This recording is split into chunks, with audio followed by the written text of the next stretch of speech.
Welcome everybody to Pinfalls Retro, a new show that we're doing. It's going to be a retrospective of certain pay-per-views from any given time over the course of history. I am, of course, who else but Tommy Else, and with me, as always, is the man on the beat from JohnGysBeat.com. Mr. John Robleski. How are you, Tommy? I'm good, bud. How you doing? Good. This is an excellent idea. I give you kudos. You came up with the idea to take pinfalls into a new direction, another direction, I should say. We're going to still maintain the old pinfalls, but we're going to do these on occasion too. I like the idea. Yeah. There's certain pay-per-views that stick out in my head that I just remember, like, that they nailed that one, or it had a memorable, match in it or something like that. And when we're in August right now, and SummerSlam has already taken place, but it did make me reminisce a little about past SummerSlams. And to this day, I believe my favorite SummerSlam was the one from 2002 with the headlining match of Brock versus The Rock for the undisputed heavyweight championship. And the card is just fantastic. It was a good time in the WWE, generally speaking. So we're going to get into that, and we're going to talk about that show. Yeah, a stacked card. I love the card. I like the idea. So let's jump into it. Go ahead, sir. All right. So this is right around the time that they did the brand split. So now we've got exclusive rosters for Raw and SmackDown. And this might have been the first one that they did as like a co-branded one, because they were doing like Raw pay-per-view, then a SmackDown pay-per-view. Or you know what? Actually, I don't think they were doing that yet. They started them off together, but what they did was they had the separate announce team. So Michael Cole and Taz were calling SmackDown, good old JR and the King called Raw.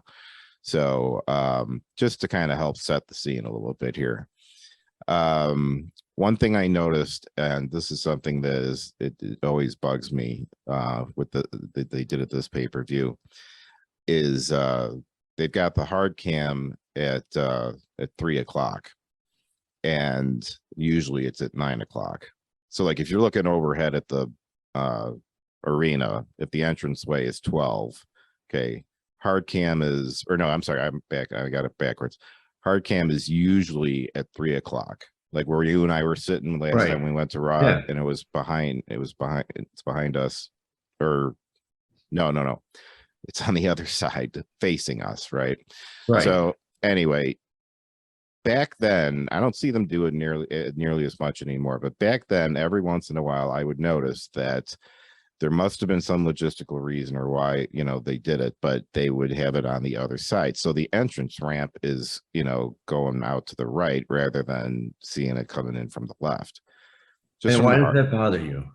I don't know. I can't get used to it. It just seems like it's because it's so rare that it happens that it's so noticeable. I can't stop thinking about it, and it just bugs me. So let's say they switched it all the time and it was that way now all the time. Then would you be okay with it? I would probably get switch? I would probably get used to it at some point. Yeah. But I mean, it's just, I'm so used to it being the other way that it just, I don't know. I'm a creature of habit. I'm not saying it makes sense, but all right. Well, all that aside, let's get to the first match. We've got a big one right out of the gates here. Kurt Angle, the American hero, versus Rey Mysterio in his pay-per-view debut match in the WWE. He had just come to the company recently, and they threw him right in there with Angle, and it was exciting. I remember Mysterio coming on the scene and it being a real big deal, and they hyped it up for weeks and weeks and weeks, that he was coming, and I wasn't as familiar with him at the time because I was still relatively new to watching wrestling at this time. So for me, it was very exciting. And one of my close friends was a big Kurt Angle fan, and so we kind of like had our guys picked, and so it was fun to watch that one. Well, imagine that Kurt Angle in the first match of a pay-per-view. Like I know when pay-per-views are loaded with great matches, it's not like it's a dark match or lead on, a throwaway match, but still Kurt Angle in the first match. You can't get any Kurt bigger Angle than and that. Kurt Angle and Rey Mysterio too. I mean, Well, yeah, but Mysterio was just coming in. Theoretically, I know he wrestled elsewhere before, but yeah, theoretically, he's kind of a rookie in that WWE. No, Angle was definitely, established at this point for sure. But yeah, I mean, and we're not going to go blow for blow, what happens in the match and everything, but I will say one thing I did not like was Angle's singlet. Agreed. It was like this candy cane looking singlet, and it was the one thing that took away from the match, because the match was fantastic, but it was just like, and Mysterio's gear was cool and he looked awesome, and the SummerSlam set looked awesome, and everything was cool. I think he was wearing like the ugliest like singlet I've ever seen him wear, so I know, like on the indie scene, but like on the WWE scene, how much input do the wrestlers have in terms of that? Is it 100% them? Or is it like 50-50? Does WWE go, no, that's not going to work? I believe I don't know what the rules were back then, but best I can tell these days, they more or less let the wrestlers make the call on the gear. They're the ones paying for it and getting it made up and everything. I'm sure creative has some design stuff. Sometimes they, like I suppose it would depend on your character, I mean, like if you're, the Fiend, well, yeah, you can't come out in a rainbow or right, then they're gonna, hold you to certain, things and everything. So, and I'm sure that they helped create the mask that he wore and all that sort of stuff, but like someone say like Liv Morgan or something like that probably has a lot more give and can just, make up her own stuff. So it's my guess. It went long, over 9 minutes, close to 9.5 minutes, which was I thought was interesting to start the show off with that long of a match. I know it's not incredibly long by really old school standards, but to go close to 10 minutes for an opening act, you sure? I thought it was pretty good. We had referee Jimmy Corderas officiating this contest. I thought it was important to mention the refs, because if you look at all the refs in this, it is basically the who's who of professional referees in pro wrestling. I mean, they pretty much have everybody here this night. And as you know, having been on the inside of a wrestling company before, the whole thing is a family, and that includes the referees and the announce position and creative and everybody. I mean, so it's important, I think, to make mention of the refs, because they are part of the scene that we're trying to set here. This is what helped make this pay-per-view great, was we had top-notch referees working on this thing.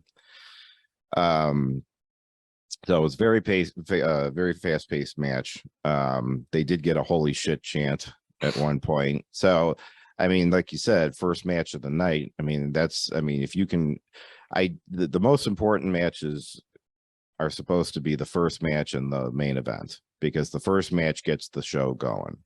And then your main event is you want to send them home happy, So if you can get the crowd riled up into a holy shit chant in the first match, we're off to a good start.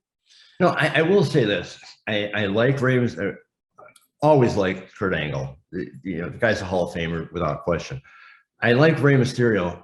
I didn't like Rey Mysterio when they put him against guys like the Big Show, because I can't suspend my belief that much. I thought going against Angle was good because they're close enough in size, close enough in ability.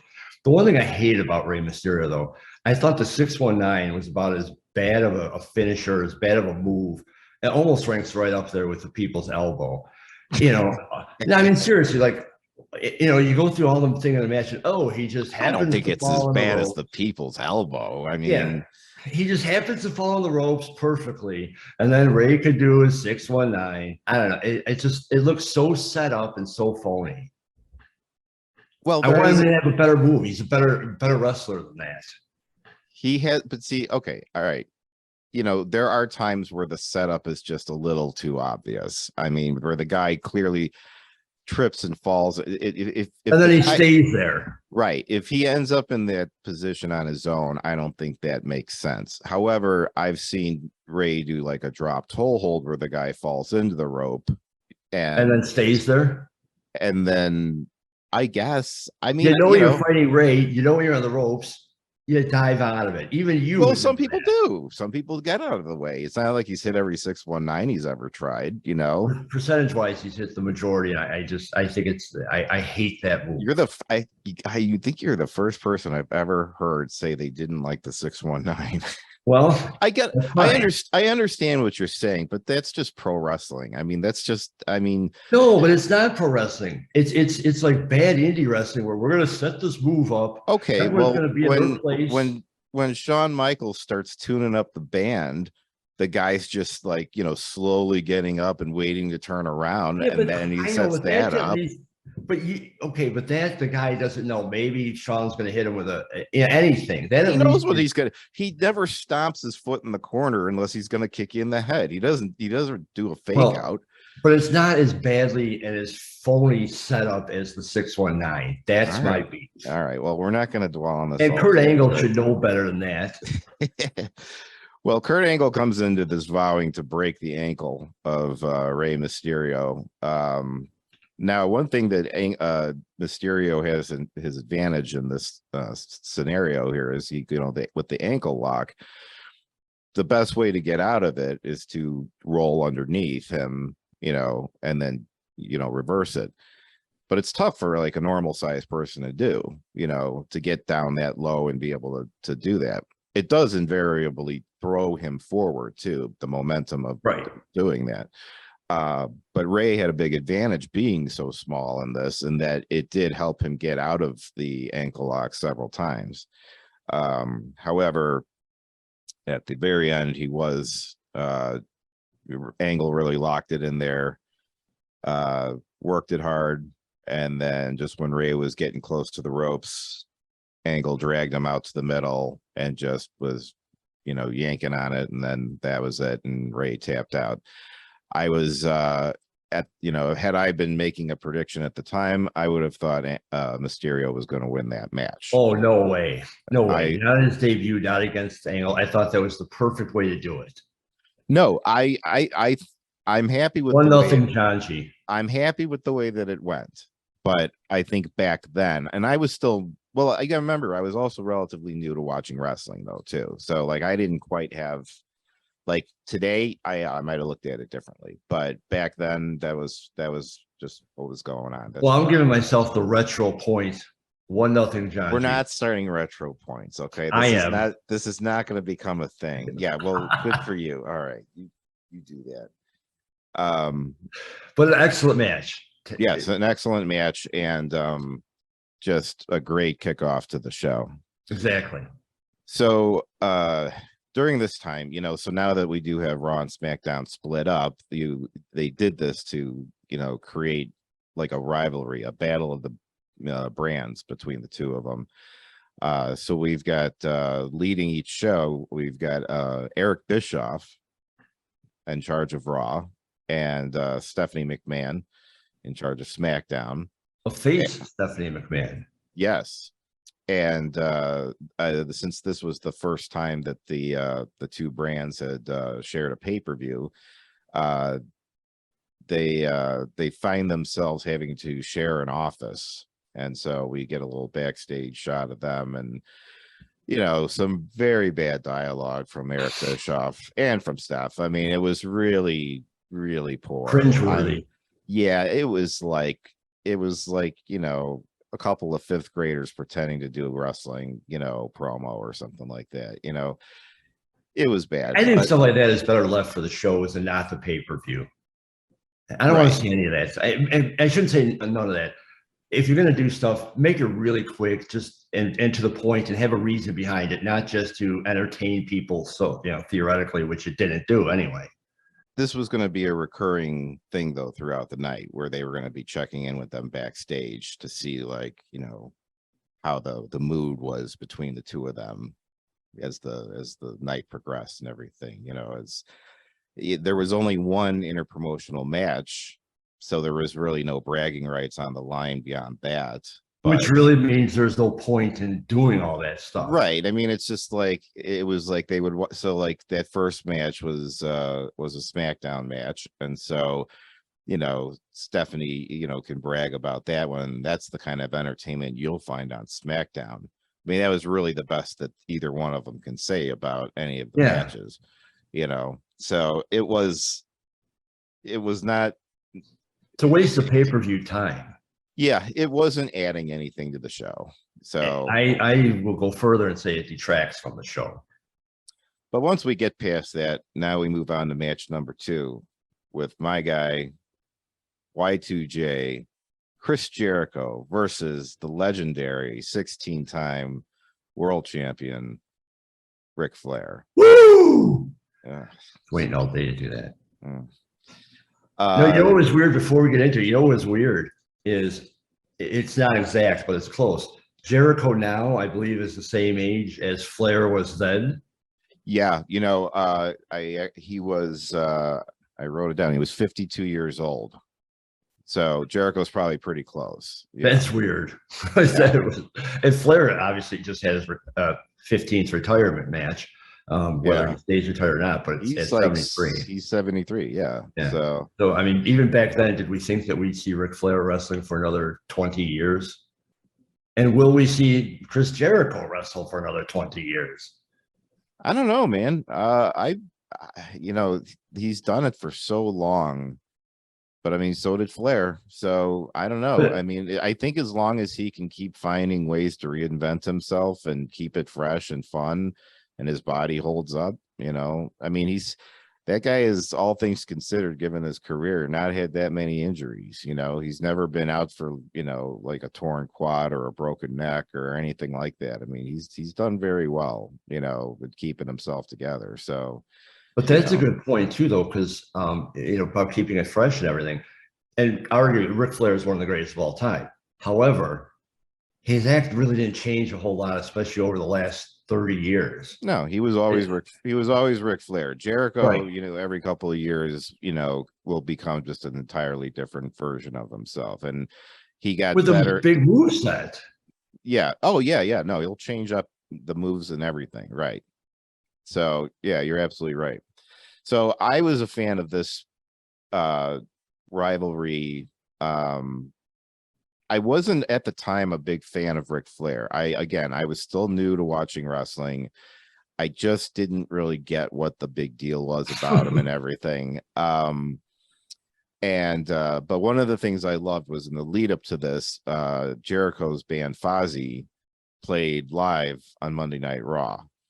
And I was already a fan of Jericho. And then when I had found out that he had a band, I went out, I got the CD right away, and I just thought it was hysterical, because I've listened to Fozzy, and to me it just sounds like him when he's cutting he sounds like he's cutting a promo. I mean, it's just, if you've ever heard him yell at somebody and call him a stupid idiot in the ring, that's the same voice he sings with. It's just him yelling, but I've been to a Fozzy concert, and I will say it was a good show. I mean, it was good and was fun, and you can tell he really likes to perform. They're not the greatest band in the world to me or anything, but they're not necessarily in my style of music either. But it was fun to see Chris Jericho going up there and rock out with a band, though. So and it was a relatively small place, so.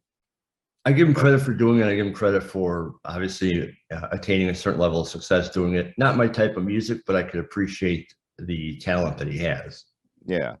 So part of why I bring it up is, yes, they play it on Raw, but then Ric Flair comes out at the end of the song and he trashes the set. I mean, like all of the instruments, the amps, everything, and those were all legit. I mean, like they couldn't have played what they did without those things being, and he smashed those guitars and destroyed everything, and he put holes in the amps, and I mean, it was he's like jumping up and down on the guitars and stuff.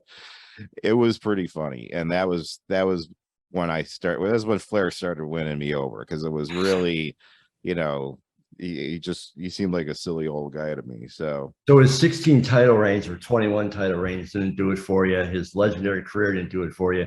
I really didn't know a lot about. I mean, I knew that he was the 16-time champion and everything, but I was literally about a year into watching wrestling at this point, and Flair had just, he had, when he first came in, was doing the brand split, or the sharing the company with Vince, so he wasn't wrestling then. It's like this was like he's just starting to wrestle again around this time, so I'm like just starting to see him in the ring and appreciate what he does in there.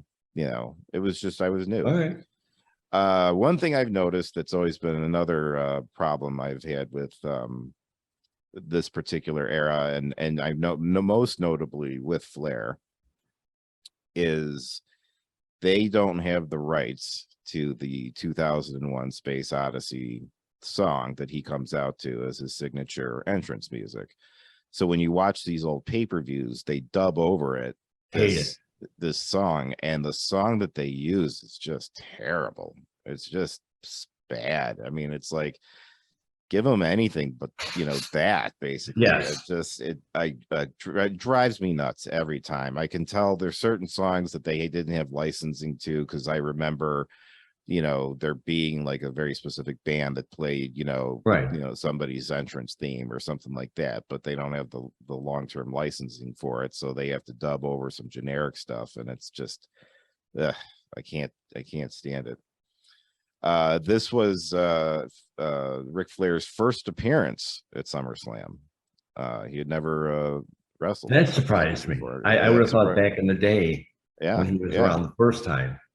Now, all things considered, I thought Flair looked like he was in pretty good shape for this one. He looked about what he usually does. I mean, he was never for 52. I mean, he had abs. I mean, he had a little loose skin, but I mean, other than that, he was in pretty damn good shape, and so was Jericho, for that matter. Oh yeah, but Jericho was like 32 at the time. No, but this is Jericho, but I'm painting the picture. I mean, like at the time, we're looking at like a young buck here, man. I mean, like, he is ready to go. We have none other than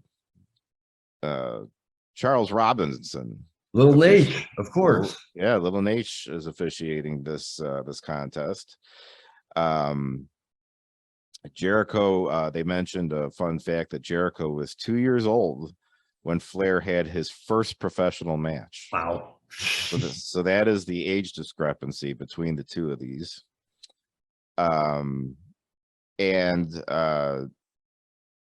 So when they get into the match, and Flair just basically chops the hell out of Chris Jericho for the entire match. I mean, he might have hit him with like a couple other moves, but other than that, I mean, they were Ric Flair chops. I mean, they were cracking every time he hit him. But man, Jericho must have taken like 50 chops in that match.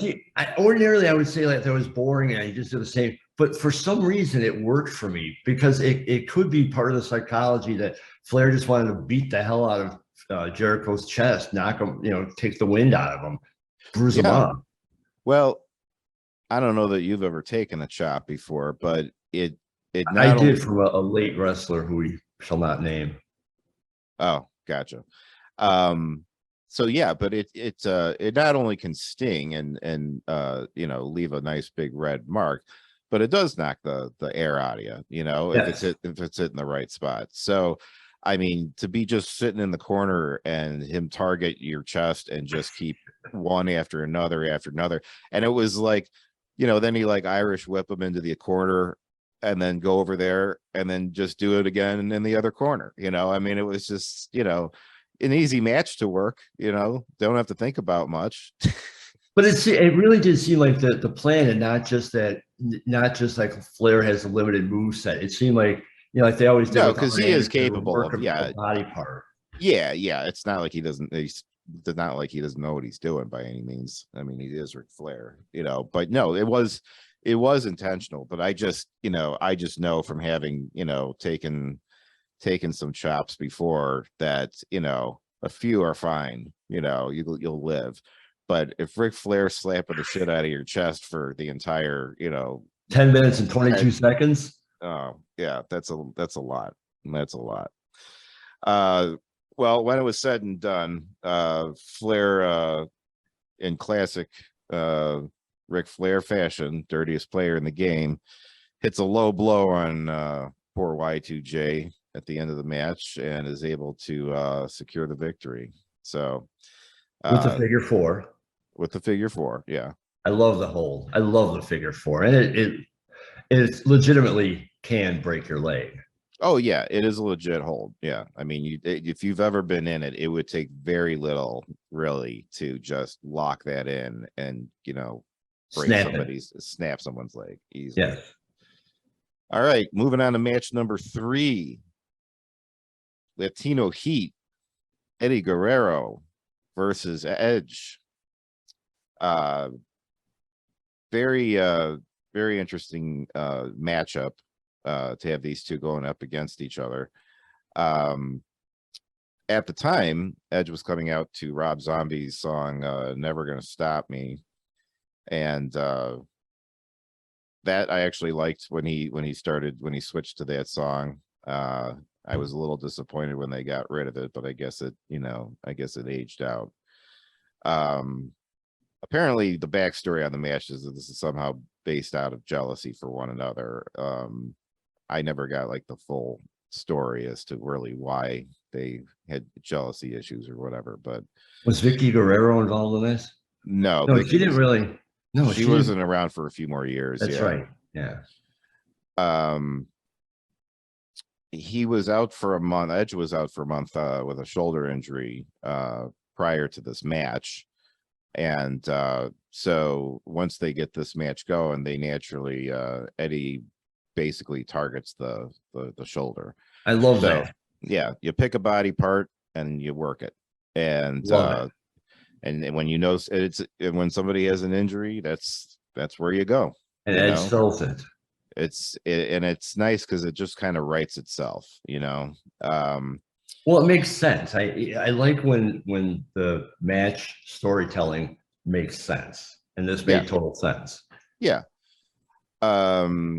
We were having the match officiated by a young Brian Hebner, who was still working his way up in the referee scene, but son of senior referee Earl Hebner. So reffing is in his blood, and he's still out there now, I believe, isn't he? I think he's with AEW or something. I believe so. Yeah, not WWE though, but yeah, either them or Impact or something. So, one of the things I noticed was just he's so natural in his movements, and with Edge, like they just everything he did made sense. It just like it was very deliberate.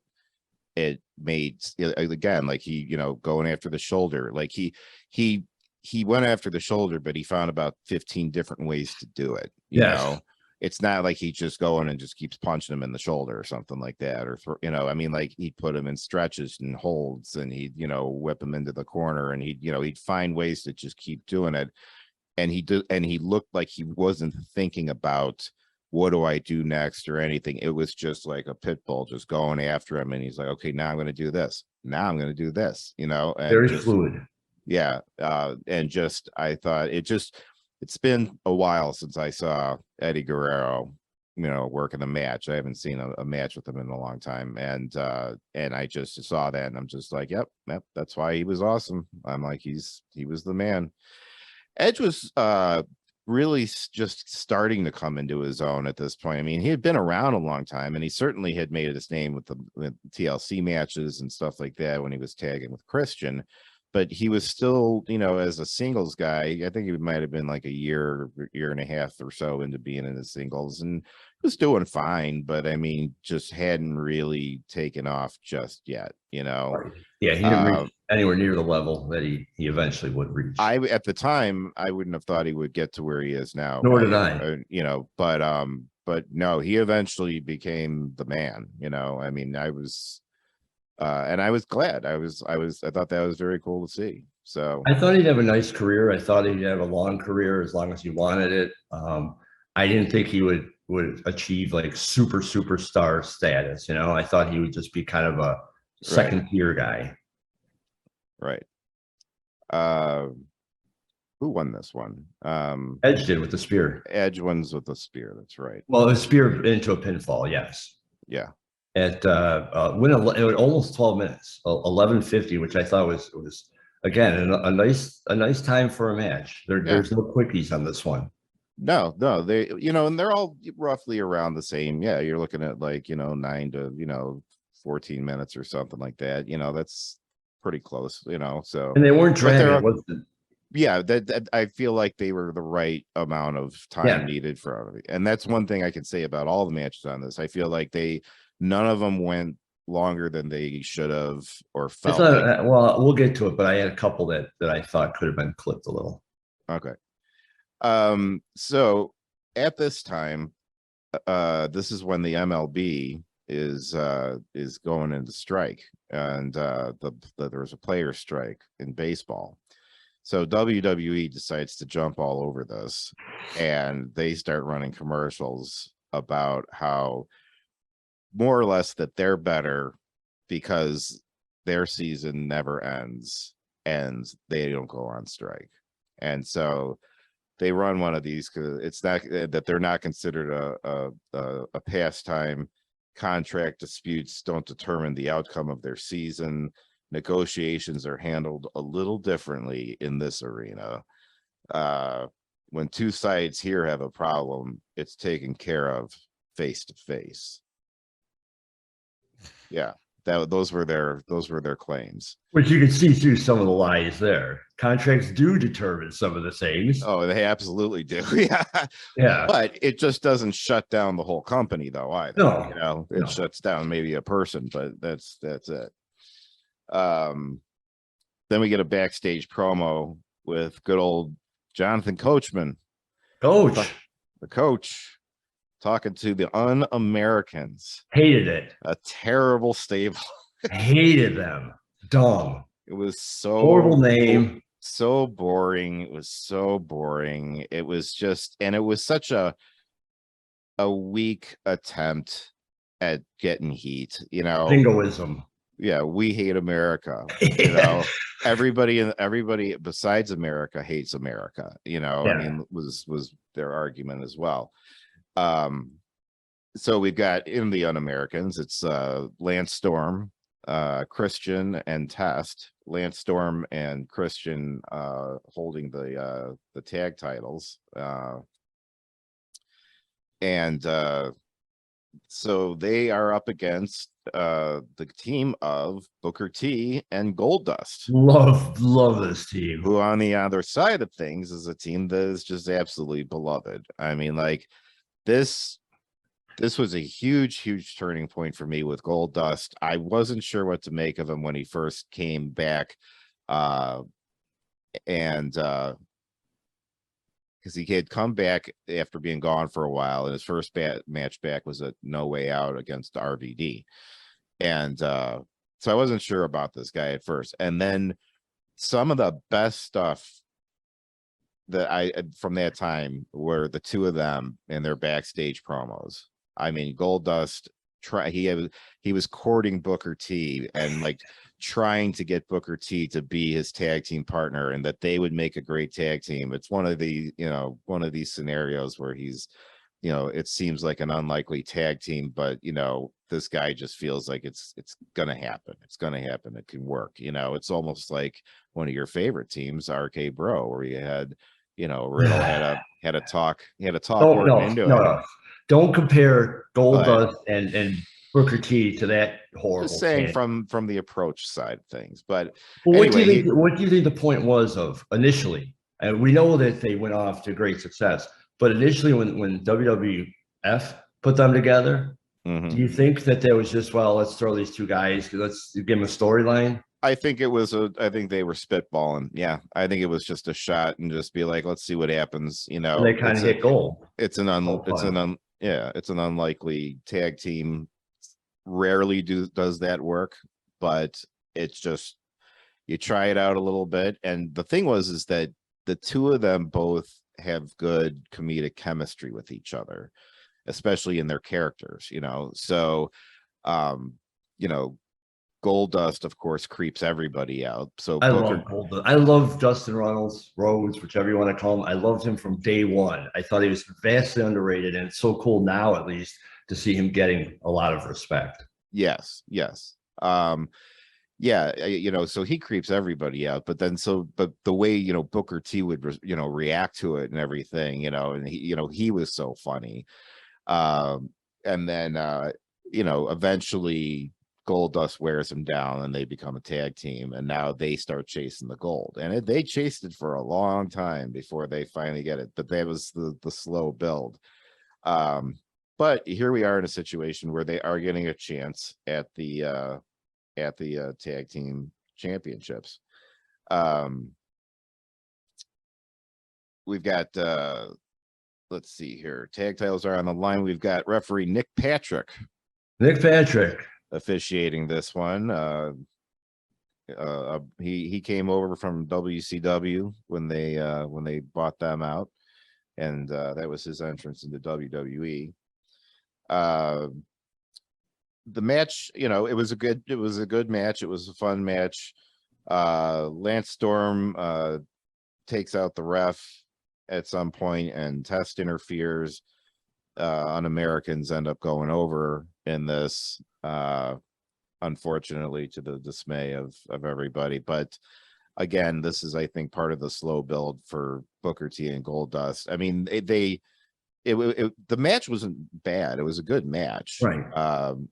They're not, because Lance Storm and Christian are both great wrestlers, and in particular, I think Lance Storm. Yes.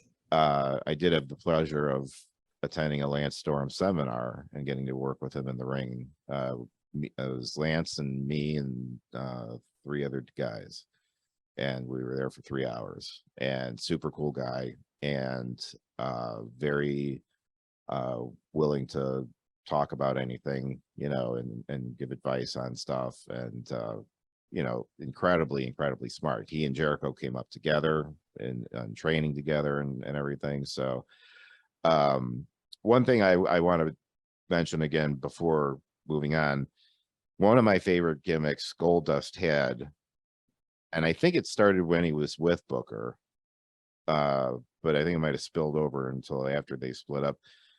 He at one point got electrocuted. Yes.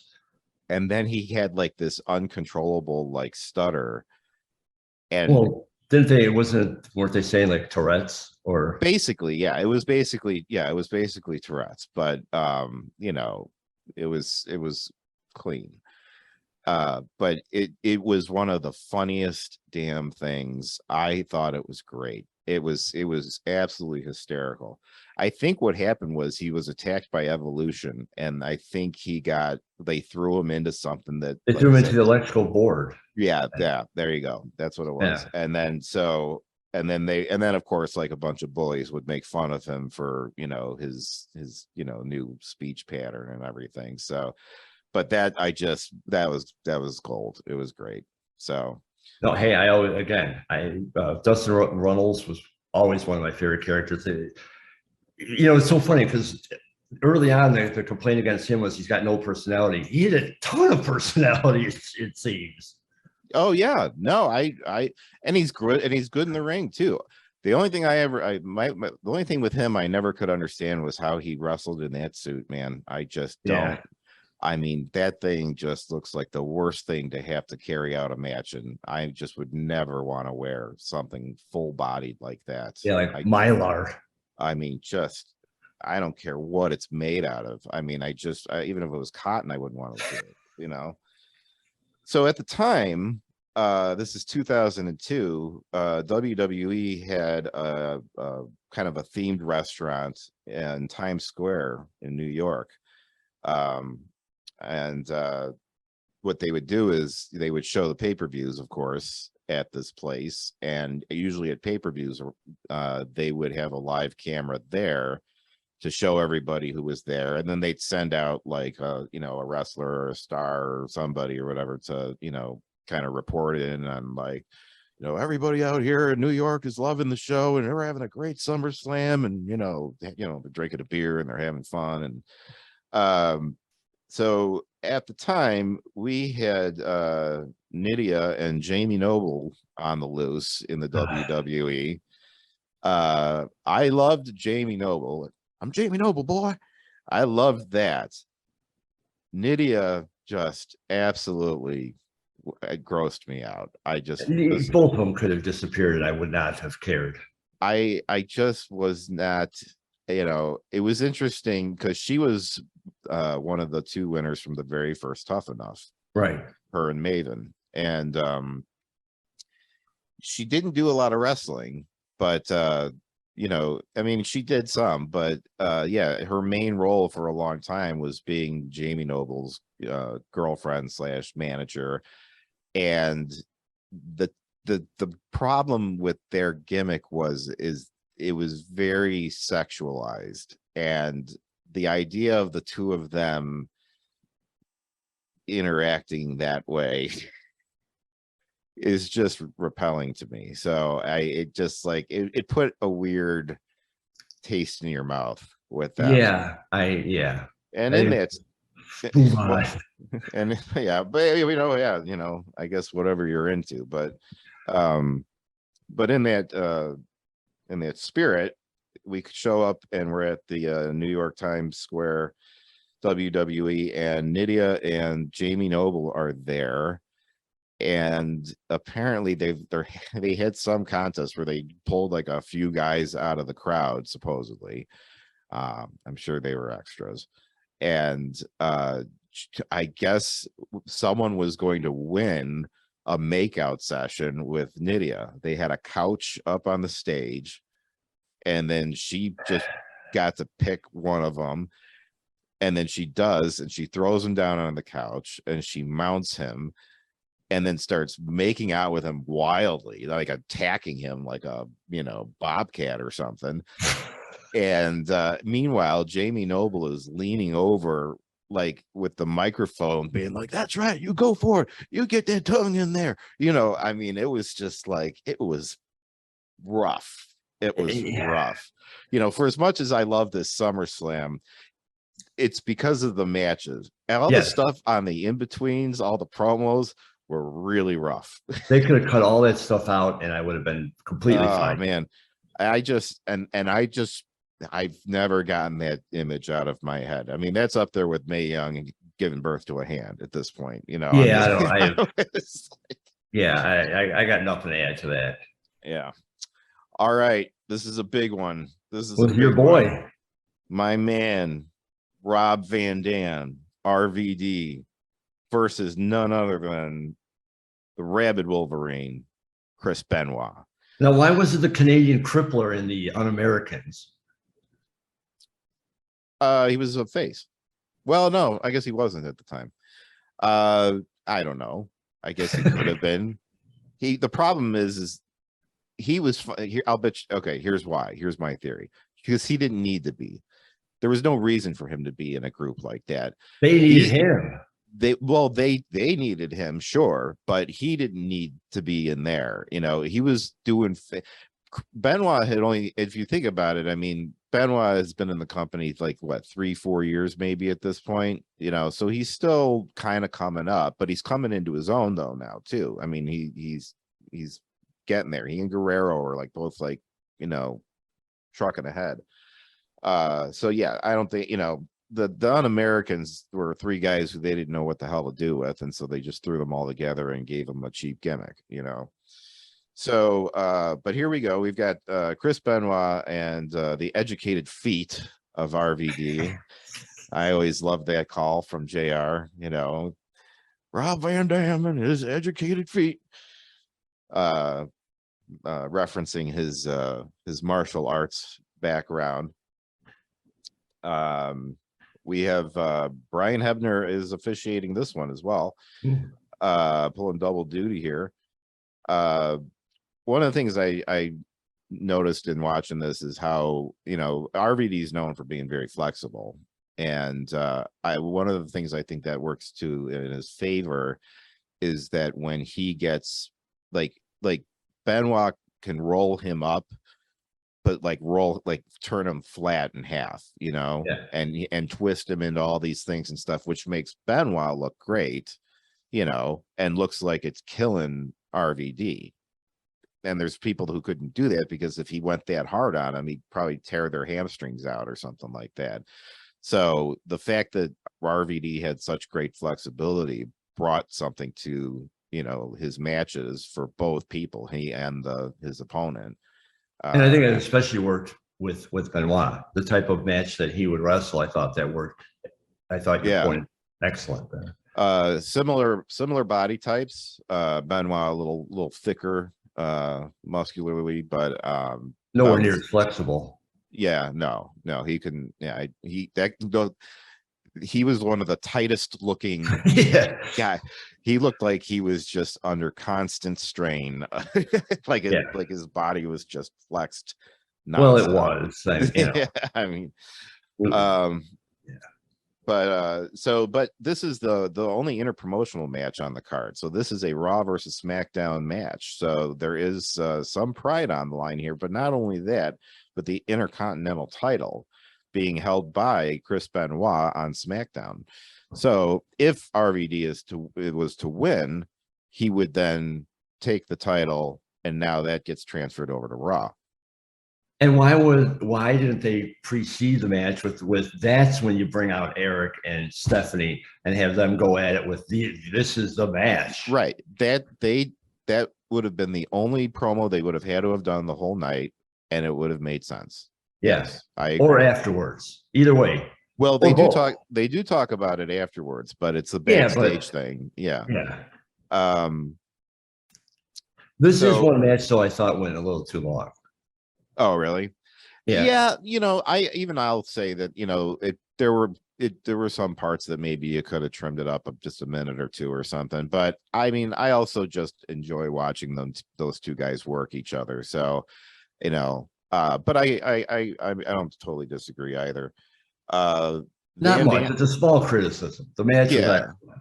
Yeah. Van Dam does end up coming out on top with the IC title, which was good for him. The pay-per-view before this was the King of the Ring, or no, I'm sorry, it was two pay-per-views before this was King of the Ring, and he was in the finals for that, but he was up against Brock Lesnar, and so lost that match. And so this was a good consolation to become IC champ, because I believe this was the first time he became IC champ in the WWE. So, I believe you're correct. So the IC title is going back to Raw. They did check in backstage with Steph and Eric, and Eric was, of course, gloating that Stephanie could now watch the Intercontinental title be defended on Monday Night Raw. She laughs in his face and walks away. And I believe, like, the next night on Raw, like, I don't know if, I think maybe she like stole RVD and like brought him to SmackDown, or it was something like that. I don't remember she had something up her sleeve though. Or no, you know what I think it was? I don't think it was that. I think it was she took Brock or something like that. I don't know. She took something from Raw. She took something from them. All right, coming up next here, we've got the Undertaker, the American Badass version of the Undertaker, versus another the third Un-American Test. This was the bathroom break. This was the bathroom break. And I hate to say this for the Undertaker. About the Undertaker. Yeah, I mean, you know, I mean, this is a huge deal for Test to be able to have a match with the Undertaker at SummerSlam. So, and they're both big dudes. If they're not the same height, they're pretty damn close. Test is a just gigantic, muscularly built dude, and it was funny because, you know, like with the whole Un-Americans, I mean, JR's commentary was just, I mean, you can talk bad about a lot of things in the world, but don't you dare say anything bad about America. Not the good old JR, man. I mean, Country boy. nothing pissed that guy off more than someone coming out and waving the American flag in distress and talking ill of America. And he's telling them to go back and, you know, if you don't like it, you know, don't cash your paychecks here. And I mean, it's funny. You know, and the thing with Test is one of the weirdest characters for me, because I think he got a really bad deal in his career in the WWE. But on the other hand, I never really got into him either. Like but maybe it's because they never gave me a reason to get involved and invested in him. What I think went wrong with Test is that there was no personality behind him. He didn't seem to have much personality, and they never seemed to give him a gimmick that would force him to exercise some sort of a personality or character. That's why he had to be with other people, and you know, he was managed inevitably by Stacy Keibler, who did all the that was horrible when he was but that was horrible too, because she was like his marketing agent, and she was marketing him and his fans as testicles, and it was. But he was also brutal to her. Oh yeah, or was it like at some point? No. He eventually was like getting a little rough with her and stuff. It was just it was a bad look for him. But I feel like everything they did with him was a bad look. You know, he could work a great match, but I mean, it does speak to, like, even with the best in-ring ability, if you don't have, you know, some personality and some character, you know, it's just gonna land flat. Yeah, you know. But Benoit didn't have much personality. Well, and he exuded, except for the incident, he's beloved. Yeah. But see, here's the thing though. He exuded a certain level of intensity that I think kind of made up the difference, because he didn't have to talk. He just looked like a mean little guy who would just rip you apart. He looked like a rabid Wolverine, you know? I mean, like, and I think that that's in a way spoke for itself in a unique way, and that's an extremely rare thing to ever have happen. So Benoit is a big exception, I think. But no, I mean, he never had, like, his character was never anything more than him being Chris Benoit and just being a real tough guy, you know, and being a incredible, like, one of the best technical wrestlers that they had. So, no, but I'll anyway, agree on that. You're right. Anyway, we don't want to just sit here and hate on Test the whole time. It's fun. Yeah, I always did think Test's theme song was amusing. Test. That was cool. Test, but if that's the best part about it, I don't know. Howard Finkel opens up this match. Great. Yeah, Howard Finkel came out, and, you know, they didn't have anyone doing that he didn't do it for the other matches, but he did it for this. Referee Chad Patton officiating this contest. So classic brawler match, you know, two big dudes going for it with each other. Undertaker is in this match because he's trying to defend America and its honor, and so, you know, he's got, you know, the crowd is clearly on his side, and USA chants are flooding the arena, and naturally, being part of a faction has its benefits. And so during the match, near the end, we do have Lance Storm and Christian interfere, coming down to the ring. Looks like they're going to probably outnumber and beat down Undertaker, but he snags both of them for a choke slam. And Test goes for a chair while they're in there, and then the ref's trying to get him out and all that. And so while the ref's distracted, Test tries to go for a chair. comes on in there, and Taker just kicks the chair into the dude's face. Classic move. So he's using his big boot move, but with a little help from the chair, and pulls him up for the tombstone, and 1, 2, 3, and America's pride has been preserved. He pulled a classic move, and he went out to the crowd and grabbed one of the American flags that the fans had, came back in the ring and held it up, and the only thing missing was Jim Duggan coming out. But freedom ring that day. The coolest part of this match was there was only 8 minutes and a few seconds, so at least it was a little bit shorter. It was an appropriate amount of time for the match. Again, like I would have clipped it about 4 minutes. No, I mean, like with the interference and everything, I thought it was fine. And as far as matches with Test go, I mean, I think it was a good match. It wasn't the highlight of the night by any means. But would it be the low light, the worst match? If I'm gonna rank them, yeah, that would be last on the list if I was gonna rank it. Yeah. So, I also wasn't a big fan of this particular version of the Undertaker. This period wasn't so bad. It kind of got worse later on. Yeah.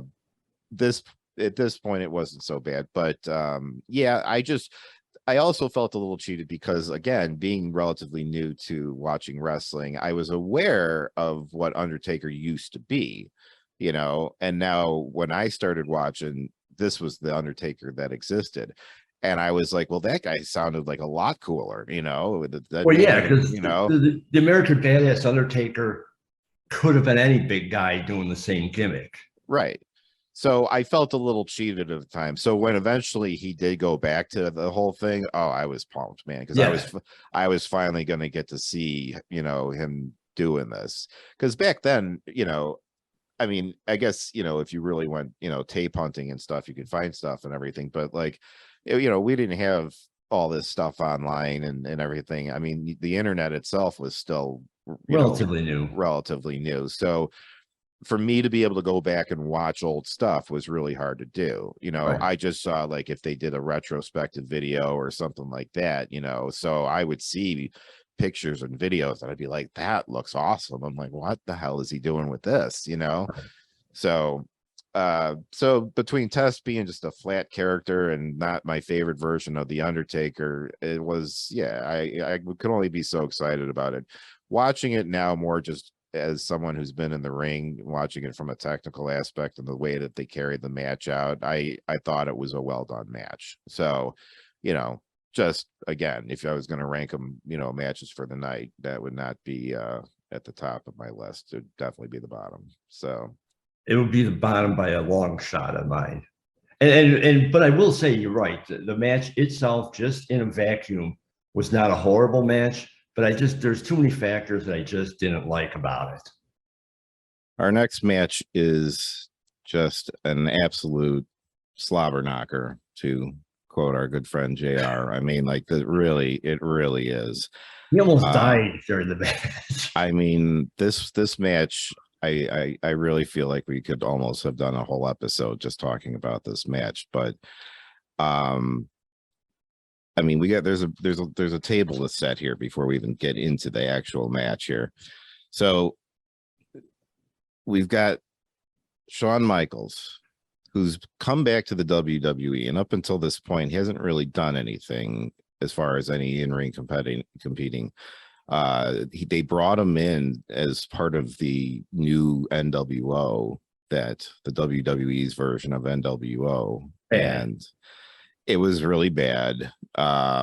And it just fell apart very quickly. And it was interesting because when the way that they folded it, Vince just came out one night on Raw and said, you know what? The NWO was disbanded. It doesn't exist anymore. You're not going to see it again. It's just done. And then it was like it had just been erased. There was no follow up to it. there was no real interaction between the guys who were, you know, part of the NWO talking about it or anything like that. It just disappeared. It was just completely wiped out and erased. He was like, forget you ever saw that. You know, Interesting. so Sean had just kind of been floating around at this point and everything. And when they had the brand split, you know, there was, of course, you know, with individual rosters, there was you know, some guys who were in higher demand than others. And the biggest guy who they were really fighting over was Triple H. Now, you had, you know, you had Eric Bischoff trying to get Triple H on Raw, and then you had Stephanie running SmackDown, which is an even more challenging task for her, as they were in the midst of a divorce at this point. Storyline wise, and yeah, they had just had the big wedding thing where, you know, she faked her pregnancy and everything, and so now he's divorcing her and getting away from her and everything, but yet she still knows the value of Triple H and wants to have him on SmackDown and everything. So they're fighting over, you know, they're both like making their cases every week, you know, where's he gonna go, and everything. And at the end of the day, what happened is that Eric Bischoff was able to tempt Hunter into joining Raw because he had Shawn Michaels. And so he went to Raw to be with Shawn Michaels. They, you know, when he comes out and he announces I'm part of Raw, and the reason I came here is because of Shawn Michaels. Michaels comes out, then they, you know, they're like showing the friendship and everything, and then I think it was the following week they come out and they wear the old DX shirts, and then they get in the ring and they start off and they do the whole intro like they used to, but right after they say suck it, Triple H goes for the pedigree on Shawn Michaels, and the world is shocked. I mean, nobody can believe it. Best friends forever. And now it's this, you know, ultimate betrayal and everything. And the thing is at the time, Shawn Michaels is there returning after 4 years after what he thought and everyone else thought was a career-ending injury to his back.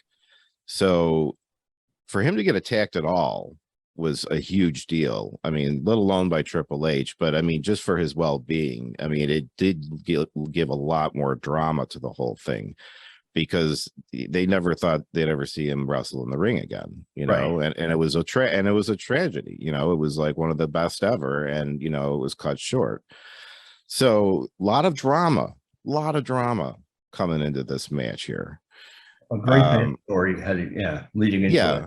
I mean, it's just this is just the sort of thing that you just I mean, this is just the best type of pro wrestling storytelling you can come up with. I mean, they've got a long history with each other. They've always been friends. I mean, I don't think before this they ever fought each other, you know. I mean, they just, you know, he was always at his side, you know. And then, I mean, you know, after Michaels left, you know, Triple H had some disparaging words about, you know, Shawn Michaels when he decided to take over DX, but, you know, they never really had like any rivalry either. So this kicks things off. And then after this event happens, there's a night on Raw where Shawn Michaels is attacked in the parking lot while Triple H is cutting a promo in the ring. So it couldn't have been him, right? And so Triple H runs out to the parking lot and is trying to tend to Michaels, and now he's acting all concerned. You know, he who had just pedigreed him like a week earlier, you know, is now out there telling him, you know, trying to like, you know, who did this? I'm going to find out who did it. He's on the next week. Shawn's on the Titantron. Triple H is in the ring, and Triple H is telling him, he's like, don't worry, buddy, I'm going to find out who did this to you and everything. And then Michaels shows that they took the security footage and they got a nice zoom in there, and sure enough, it was Triple H. Now, when I'm not going to go step by step through the whole thing, don't worry, I know, but this is a stage worth setting here for this match, I promise. So I mean, but Triple H's response was great. He just smiled. I mean, like, the guy just knows how to be a heel, man. I mean, it was just so good. HBK says, you know, I'm messed up, but the doctors say I'm going to make a full recovery, and I should be ready by say SummerSlam. And then it's on. Now he's going to have a match. Now this is being billed as a one-time only match. He's coming out of retirement. He's got one more match in him, and this is going to be it. And he's going one-on-one with Triple H. Now, Triple H at the time, just like we were talking about with Jericho, is a young buck, and he is just enormous. I mean, just absolutely He-Man. You know, I mean, it is unbelievable. And Shawn Michaels was in fantastic shape too. Yeah. When he hit the front double biceps in the ring, I was like, damn, he's looking good. He's looking good. And then eventually, you know, he's got his shirt off, and he's always been a smaller dude, but I mean, like, he definitely packed on more muscle though, you know. So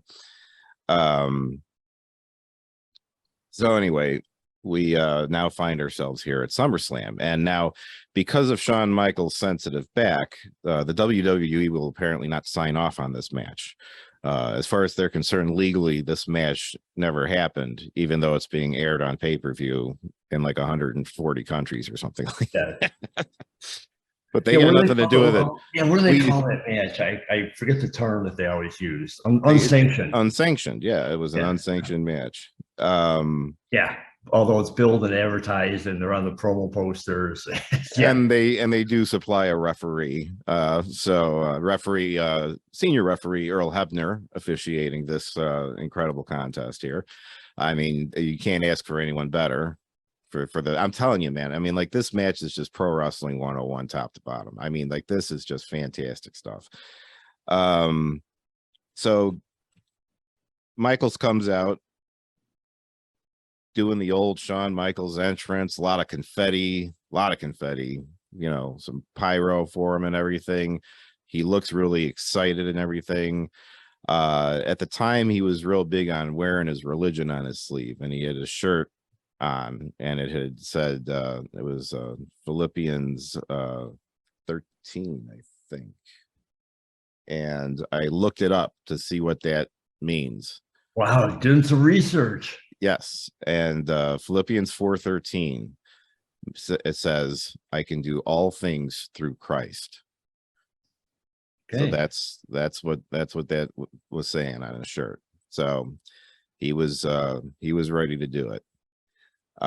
So we get through the entrances when we started off, and I mean, we talked about, you know, targeting an injury. I mean, so this is a natural, you know, Triple H is going to go for the back the whole time, and that's exactly what he does. And it's just so, again, it's so smart, and it writes itself, but at the same time, it's how many different ways can you attack that back? And Triple H really went through the list, you know. But the other thing too, though, you know, in the like when the other wrestlers, when they're attacking a certain body part, whether that body part is actually injured or not, could be storyline, could be slightly injured, whatever. Right. Shawn Michaels actually had a legitimate. Right. Now, granted, it was healed to some extent. Now, how healed was it? This is going to be a good test. Well, he was 4 years out from the last time that he had wrestled. But you're right. There was an actual, like, legitimate, we've seen x-rays, you know, this big guy. Yeah, big time career ending injury. Let's see. I wrote down how many days it was. It was like, I don't know, somewhere in there. You got the medical reports too. You've got everything, man. I'm telling you, man. You'll find it eventually, but yeah, so it's been 4 years though, but you're absolutely right. It's a real legitimate injury. So now one of the things I always felt was that this match also made sense as far as Shawn Michaels coming back to the ring, because regardless of the storyline, Triple H is his best friend and an extremely, you know, capable wrestler, to say the least, and one of the safest people he could go in and do this match with. You know, sure. They know each other in and out very, very well. And if I was in his situation with, you know, that, you know, back situation, I would want to be in there with someone who I really trust and I know is going to be looking out for me the whole time, you know. And Triple H, it's just like the stars aligned. It was like, it was not just the perfect story, but it was also the perfect guy for him to be in the ring doing this match with. But that being said, man, he really put him through the ringer, man. It just was brutal. He started off with a backbreaker over his knee. And it's just like, you only just have to do one of those. And then Sean can sell it for like 2 minutes. I mean, just in agony, just rolling around, you know, and then Triple H pick him up again, sidewalk slam, bang, down on his back again. It hurts the guy with a healthy back. Sure. Then he was going real basic and he was throwing some really hard Irish whips to him in the corner. So his back is getting slammed into the ring, you know, and a really good Irish whip.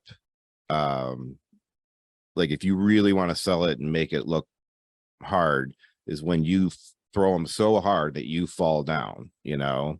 When you're still standing, it's like you feel like you only got so much of it, but when they throw it so hard that, you know, the guy goes down too, and then the guy, you know, and you know, you want to do that every time, but you know, like you hit them a couple ones, and then that last one you throw them so hard that you go down, and Triple H hit that one. But when you get hit with the Irish whip and you get slammed into the corner, you're hitting turnbuckles. You are, but it's still, I mean, yeah, it's padded, but it's still, you know, just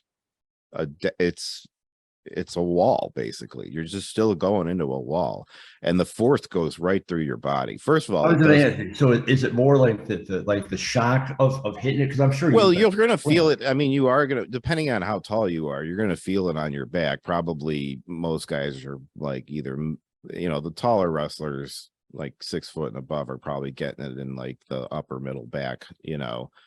Rey Mysterio probably doesn't really have to worry about the turnbuckles too bad. He's got to watch his head probably, but but no, but there is also the shock that goes through your body, absolutely. But that being said, I mean, you're in control of how hard you hit that turnbuckle, you know. So I mean, the guy only truly whips you so hard, no matter how hard you throw yourself back. You're right. So it's on you to make it look good. Like if Triple H goes into a falling Irish whip, then you better make it look like it was that hard, you know. So that's on you to throw yourself that much harder into the thing. So can you absorb some of it with your arms on the ropes? No. It's still going to be all you're going to do. You know, you're just going to probably bruise your arms up if you do that. Okay. So, but anyway, it's a smart move to do given the situation and trying to work the back the way that he did. Being a non-sanctioned match, it was kind of confusing because it was like, as far as what the rules were, because you could use weapons, but yet the 3 count had to take place in the ring. It wasn't like it wasn't like a false count anywhere situation. So, but again, a non-sanctioned match, but there were still some rules to the whole thing, but there were very few. You could pretty much do anything, but and you could bend the ones that were there, right? But you gotta pin the dude in the ring, or it don't count. So yeah. But I mean, and kudos to JR though for selling. He sold this thing from top to man. JR was just absolutely incensed. He was beside himself the entire time. He was begging Shawn Michaels, please stop. Just let him pin you. Just tap out. You have a family. You've got a son. You know, I mean, like he's just he just really, it was just like, you know, you've shown everybody your heart. You've proven to everybody that, you know, you still got it. You're still the Heartbreak Kid. Don't ruin the rest of your life for this, you know. And I mean, yeah, he just, you know, I always think it's funny when announcers, especially JR, because he was always so passionate about things, but like, and not that it's never happened, but it's very rare that, like, you know, you'll see something going on in the ring, in the ring, and the announcers are talking about how disturbing this is and how scared they are about what might happen and everything. It's like, well, why don't you get up and do something? You know, why don't you, like, you know, like if I saw somebody standing in the street and a bus was coming, I said, well, I don't know, this doesn't look good. You know, I wouldn't just stand there. I'd get up and go, right? You know, I mean, that's just, it's pro wrestling, you know, but I always thought that was funny that they never actually, like, I mean, once in a blue moon, I have seen JR for something or other get up and, you know. Or I think I've seen a few like Lawler get in the ring and stop stuff, but It's yeah, I mean, rare. It's rare yeah, though. yeah, it's a So, dramatic moment. But I thought JR actually added to the match oh, because and sometimes they can go overboard and it just goes overboard and it gets to ridiculous level. I thought JR was perfect. again, you couldn't have asked for a better announced team in this thing. You had JR the Well, King, you know. No, I'm not even going to humor the idea that you and I would have been able to do a better job or even close by to what God, they we did. could have. I don't think so, buddy. No, I mean, like if hey, if it was me, I would have wanted them calling my match. I mean, but Yeah, it was just, I mean, they're on commentary. Earl Hebner's reffing this thing. You got Triple H versus HBK. It's SummerSlam. This is a WrestleMania level main event. I mean, yeah. like this is just, I'm telling you, man. So keeps working the back. Now he's got the steel chair, you know, hits the back, gets him with a DDT on the steel chair. Then he goes for Michael's belt. Now he's taking the belt off and he's whipping him in the back with the belt. And again, the reality of knowing the injury added so much more drama. And it was like Triple H was just absolutely being relentless on Shawn Michaels. What was the time on the match? You know, you've been keeping track. Yeah, it was no, that's that one. It was, I got it right here. Don't I have it right here? I do have it right here. No, I don't. How did I miss Well, that? at least a third of that match is Shawn Michaels just absolutely getting destroyed and just absolutely getting his back torn apart. But Yeah. I mean, Yeah, and and when you're getting hit with the strap, you can see the strap, the redness of the strap. There's oh really, yeah, I mean, you could pull the the punch, or if you oh will, yeah, but no, you're still gonna feel that strap hitting you. that's the thing with it, is that there's physical evidence of, you know, that Triple H is really slapping him hard with that thing. I'm sure he's doing it as hard as he can, because in the moment, the harder you do it, the less you feel it. Actually, Could it have gone 27 minutes? it could have, yeah. That's what I've got here. That's why I was kind of surprised. 27 I minutes. That's like old school. Oh, it was a long match, man. It was a long match. But it was so damned exciting. It doesn't feel like a long match though. Right. So then he takes the belt. Now, I mean, you know, in Triple H, the cerebral assassin. I mean, this guy just thinks of everything. Now he takes the belt and he wraps it around his hand. And he's got the belt buckle. And so now he goes over and then he gets Shawn and then he starts cracking him in the forehead with the belt buckle. And now Shawn Michaels is wearing the crimson mask. Oh, I love So that term. now we've got blood in this match now too. Do you think he bladed, or was it I think he bladed, because if you look at the way that they set up the cameras, Shawn's facing away when he's hitting him with the belt, first of all. And then the camera stays on Triple H afterwards. And then they come back and then he's sitting there and he's bleeding. So if you don't see him like start bleeding like from something, typically, you know, yeah, I mean, it was bladed. Plus, he actually stopped bleeding at a certain point too, and I think if you can get that cut just right, it won't, you know, right? I think it just didn't bleed out as bad. But again, adds to the drama, you know, having blood. They weren't afraid to do that back then. Well, it's So sensation too. right. um at this point, the ring is just a mess. I mean, you've just got, you know, it's like there's a chair. I think there's a trash can or something like that. He's like sidewalk slammed him onto a trash can. I mean, it's like it's just stuff's everywhere. Blood. At some point, and this kind of coincided with JR just, you know, just absolutely turning inside out on the side of the ring. But Earl Hebner and Triple H get into it at one point too. And it's worth noting, just because, you know, you don't see too often a ref get in the face of somebody like Triple H as hard as he did in this match. I mean, Earl was red in the face, yelling at him, tell him that he's sick of it. He's like, I'm sick of the chair. I'm sick of the belt. I'm sick of the trash cans. You know, he's yelling. And then all of this is giving Shawn Michaels a little time to kind of regroup and everything. And then, like, at first, Triple H is, and this is where, like, he can be funny even as a heel. But at first, Triple H is yelling back.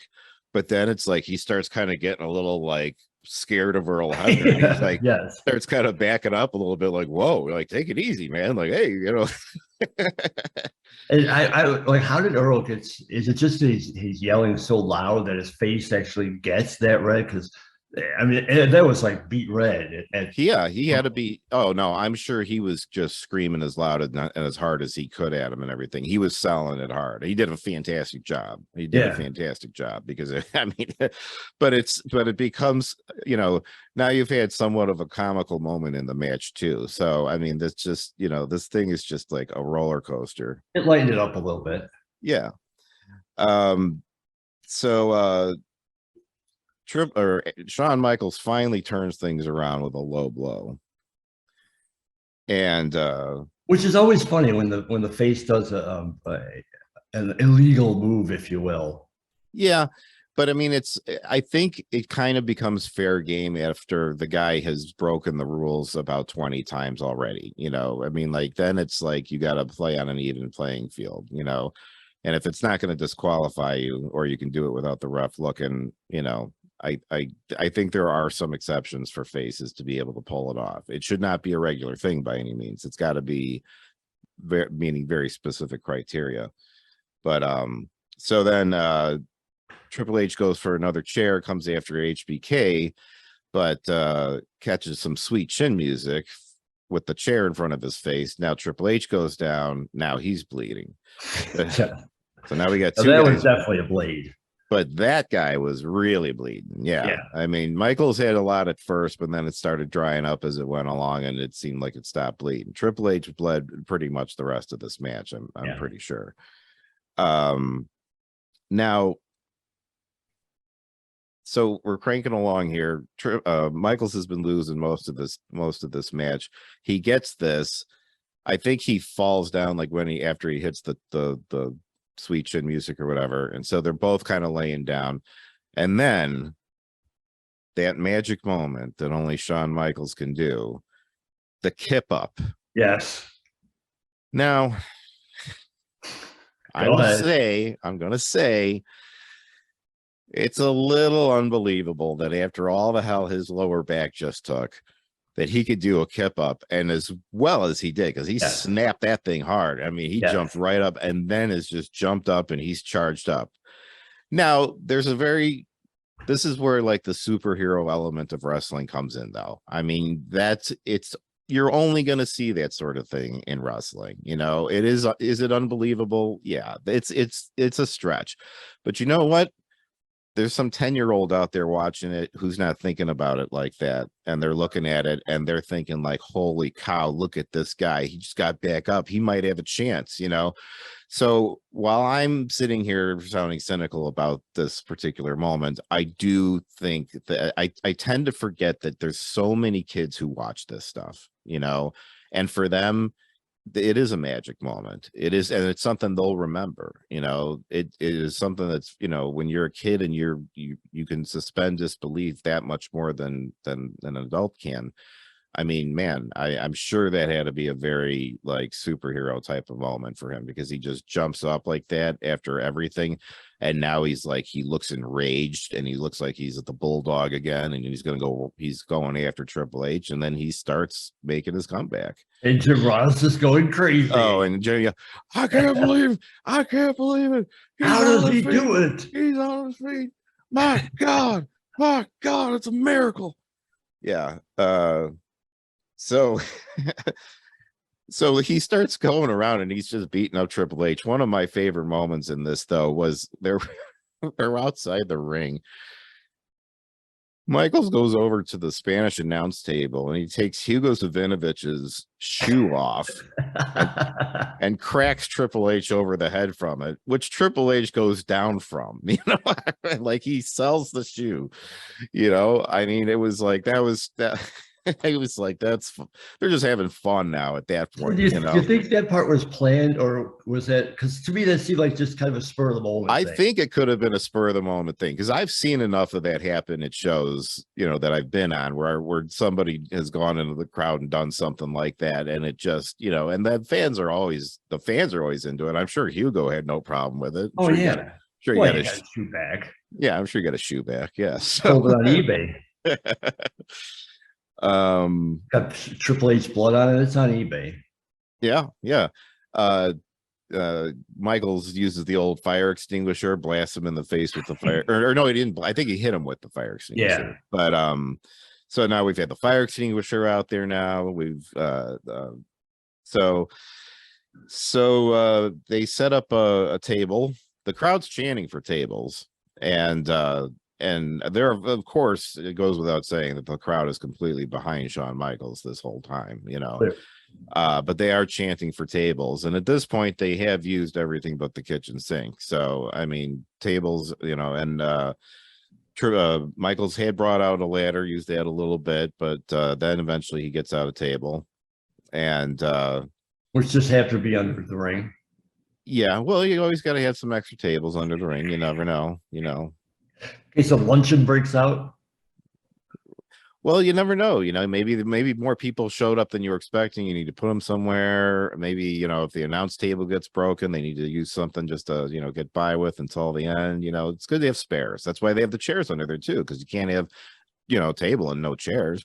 And a fire extinguisher, because you never know when the middle of the ring might. Yeah, well, there's all the electronics that are sitting on the table and stuff. Everything under there makes perfect sense. Plus, you need a ladder if you're gonna hang titles over the ring or something like that. Plus, the ring from the floor up to the can be like 8 feet or something like that. So ladders are necessary. Everything under the ring makes total sense. Of course. And then a toolbox, because hey, you might need probably used it to help put up the ring together and everything. So. You are the thinking man's wrestler. And and sometimes, when you're putting the boards in the ring, as you've seen us do before, you might need a sledgehammer to kind of like bang them in there, so or there you go, Tommy just explained all the possible needs. So there you go. But so Shawn Michaels goes up, he climbs the ladder, he's got Triple H on the table, and before he does it, he makes the crazy sign where he's like spinning his finger next to his head, and then he just dives off, does a crossbody, which is smart. If your back is messed up, you're not going to go for the elbow or something like that. So hits the crossbody on Triple H, and but the problem is again they're outside the ring, so gets them back inside the ring. They have a little bit back and forth. Now HBK starts tuning up the band. Now, when I watched this, I was like, that whole place is like rumbling.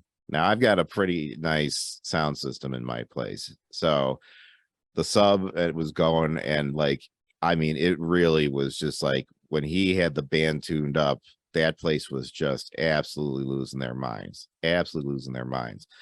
But the funny thing is that he misses it. His big signature finisher. He misses it. Triple H hits him with a kick to the gut, puts him in the pedigree. It looks like he's certainly going to nail him and counter this and close it. Michaels counters it, rolls over him into the pin, and he wins.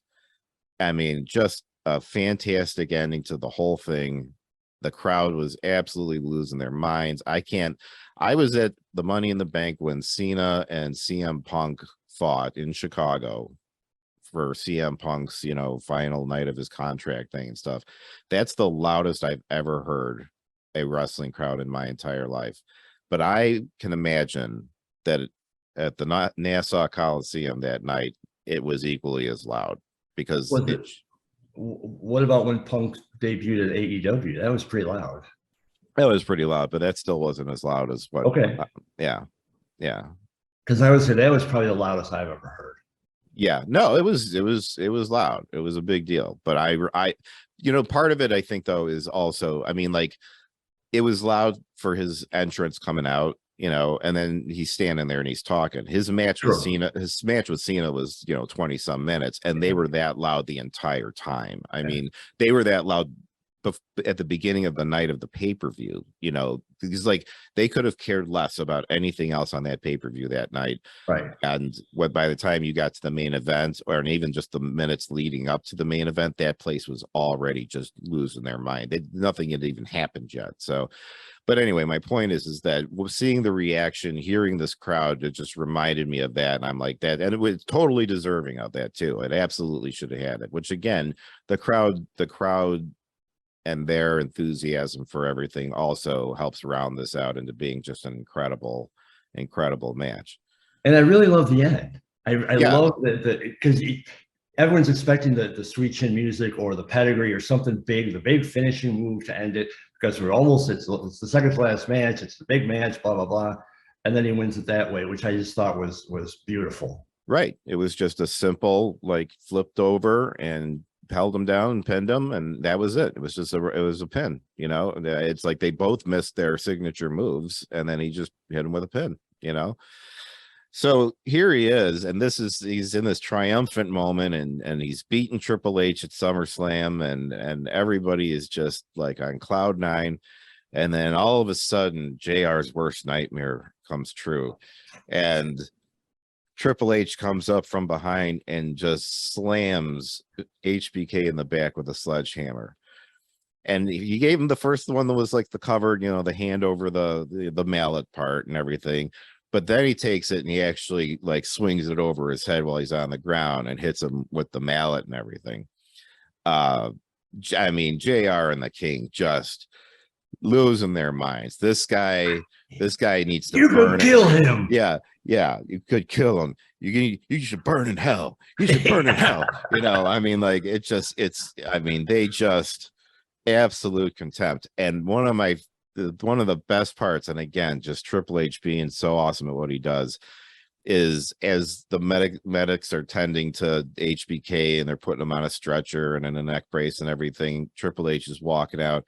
And he is, and he's covered in blood and everything, but he's laughing and he's smiling and he's just like, you know, living it up. Like, you know, the loss meant nothing to him. All that mattered is that, you know, because he was saying, I'm going to cripple you at SummerSlam. And so for him, in his mind, he won. So it's like a win-win situation where Michaels gets to win the match technically, but Triple H also got to accomplish what he set out to do too. It was like the perfect match. I'm telling you, it's just the whole thing, start to finish. I mean, it's like it's amazing that this was the second to last match. Right. Yeah. This is a near impossible. I mean, it is an impossible match to follow, because our next match coming up is Brock versus Rock, right? Which is a great match. But it's nothing like this. Yeah. I mean, you know, but we'll get to that in a minute. So, but just to put a bow on this match, though, I mean, really, I mean, am I wrong? Was this not? No, this is one of the. I don't know how I would change anything. I thought it was a perfect match as was. There, from the build-up to the execution to the end, and like you said, they both came out winners in their respective minds. Right. Yeah. This, of course, began a rivalry between the two of them that went on, unfortunately, I thought, too long. They really, I mean, they went almost like a whole year, you know, going back and forth. And at a certain point, it did start kind of getting a little bit, I mean, like, after that first one, it was like, what the hell else are you going to do? You know, I mean, even when they went and did Hell in a Cell with each other, actually, their Hell in a Cell match was pretty good. But I mean, it's just like, you know. But the surprising thing is that, you know, again, this is supposed to be a one night only thing. Michaels is doing this and then he's done and he's going back to not wrestling, you know, but now he's got a vendetta with Triple H. And so he ends up starting this rivalry with Triple H and then wrestling full time again. And then, you know, eventually moving on to other guys, and that got him back in for another, you know, 10 years almost, I think. Well, aside from the fact that we didn't really know what Michaels was capable of, if he'd be able to continue wrestling, putting that aside for the second, given that scenario, everyone probably would have thought it's not going to be a one night only match. Yeah, yeah. I mean, well, once you saw him in the ring running around and doing all the stuff and he's kipping up and after everything, I mean, it's like, okay, well, this guy must be doing all right. You know, Yeah. I mean, you know, I mean, if he doesn't wrestle after this, it's just going to be because he decided not to, not because he can't do it. So, yeah, I mean, I was never really sold entirely on the one night only thing, but I wasn't really thinking too much about it either because again, the story was just compelling enough that it was, you know, I was just along for the ride. It was a very good time to be a wrestling fan and watch that, you know, that SummerSlam. So, Agreed. all right. Now we move on. We've got, you know, so they got to take some time and clear out the ring and clean up around the area and everything. So they got a little time killer to, you know, fill between this and the main event. Boy. The only thing I'll say good about this segment, aside from I like seeing Trish and Lillian on screen, the only thing I'll say about this is due to the enormity of the previous match, the intensity of the previous match, it was kind of good to get something light in between to kind of you had to you had to let the crowd decompress. I mean, they just, I mean, I felt exhausted after watching the match. Exactly. You know what I mean? It was like you just the tension in you, like if you're drawn into it, I mean, just your body will tense up and you're, you know, you're on the edge of your seat if you're not standing up, you know. I mean, and that is an exhausting match to watch. And when you're in the crowd, it's a whole other thing because you're actually yelling and screaming and stuff like that. So you got to let the crowd get a breath and take a minute and go to the bathroom and, you know, go get a hot dog or something. You know, it is an exhausting endeavor. And so, yeah, you know, you bring out something that's, you know, doesn't really, you know, matter one way or the other. And it's lighthearted and kind of, you know, you got to cleanse the palate before we go. But see, this would have been a good spot for just bring back, because they already had it earlier in the night. Bring back Eric and Stephanie, have them do something stupid. You know, we'll see next week on Raw or SmackDown or whatever. You know, and the bit with Fink was just dumb. So what it was Howard Finkel. Now, if I'm they don't really talk about it so much in the spot, but if I recall at the time, I think Finkel was trying to either get Lillian fired or something to that effect. Yeah. There was a building rivalry, if you will. Right. And at which the time, is dumb too. Yeah. And Trish Stratus was sort of acting as like an advocate for Lillian and had been in an altercation with Howard, I think the previous week where she slapped him or something like that. And so the Fink comes out to the ring. And first of all, he mentions that he's making his first appearance here at the Nassau Coliseum for the first time since WrestleMania 2. And he's like expecting a round of applause, and JR and the King are just like, well, who cares? So what? Yeah. You know, what else you got? You know, and then of course he starts ripping on Long Island, and you know, Howard is just he's always been a creepy guy to me. He's always been a creepy guy to me. But I will say that when they did do the Legends House show, and I got to see him as a real person, he seems like a very nice and sweet guy. You know, he seems very cool. Well, I've talked to him several times. He is a nice guy, but you know, this goes to too. I don't really need to see a heel turn from a ring announcer. Right. It's just, yeah, unnecessary, dumb. Right. So he comes out now, he's ripping on Long Island, whatever, and then all of a sudden Trish Stratus's music comes on and she comes down to the ring. Now he's a little wary of her after their last interaction and having been slapped by her. She gets on the mic and now she starts doing this thing where she's kind of like teasing him, and she's telling him that she thinks he's kind of sexy, and you know, and maybe she, you know, overlooked something with him. And he just gives one of the worst lines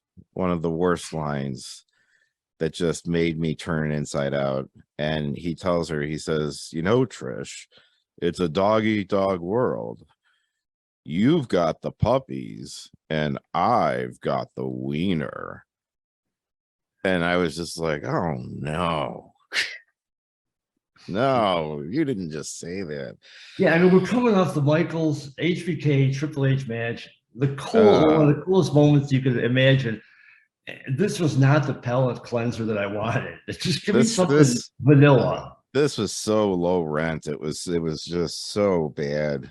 And I just So had the feeling that Vince was in the back giggling about it. The only thing that would have made it yeah. happier is if he was in the ring with Trish coming on to him. No, that's Vince humor for sure. Because I don't get the impression from what I've seen of Finkel outside of the ring and stuff like that that he would ever even come up with that line. You know what I mean? No. Like he was fed that one for sure. Yeah. So then Trish, it's then the execution of this thing is awkward too. Trish is like, so then she gives him a hug. She says, let's start with a hug. So then he gives him a hug. And then he's like, oh, that's nice. This is very unexpected. And she's like, all right, well, now maybe we'll move on to, and then she's like about to say, and then you can tell like something's going on and she's kind of stutter stepping in her voice. And then she goes, oh, you know what? I'm not the real reason I'm out here. Turn around or something, or like, or she is or something. And he turns around and there's Lillian Garcia, slaps him right across the face. And he goes down and and then Trish and Lillian are in the ring and Trish is holding Lillian's hand up and everything. And I guess this somehow settles the feud between the two of them.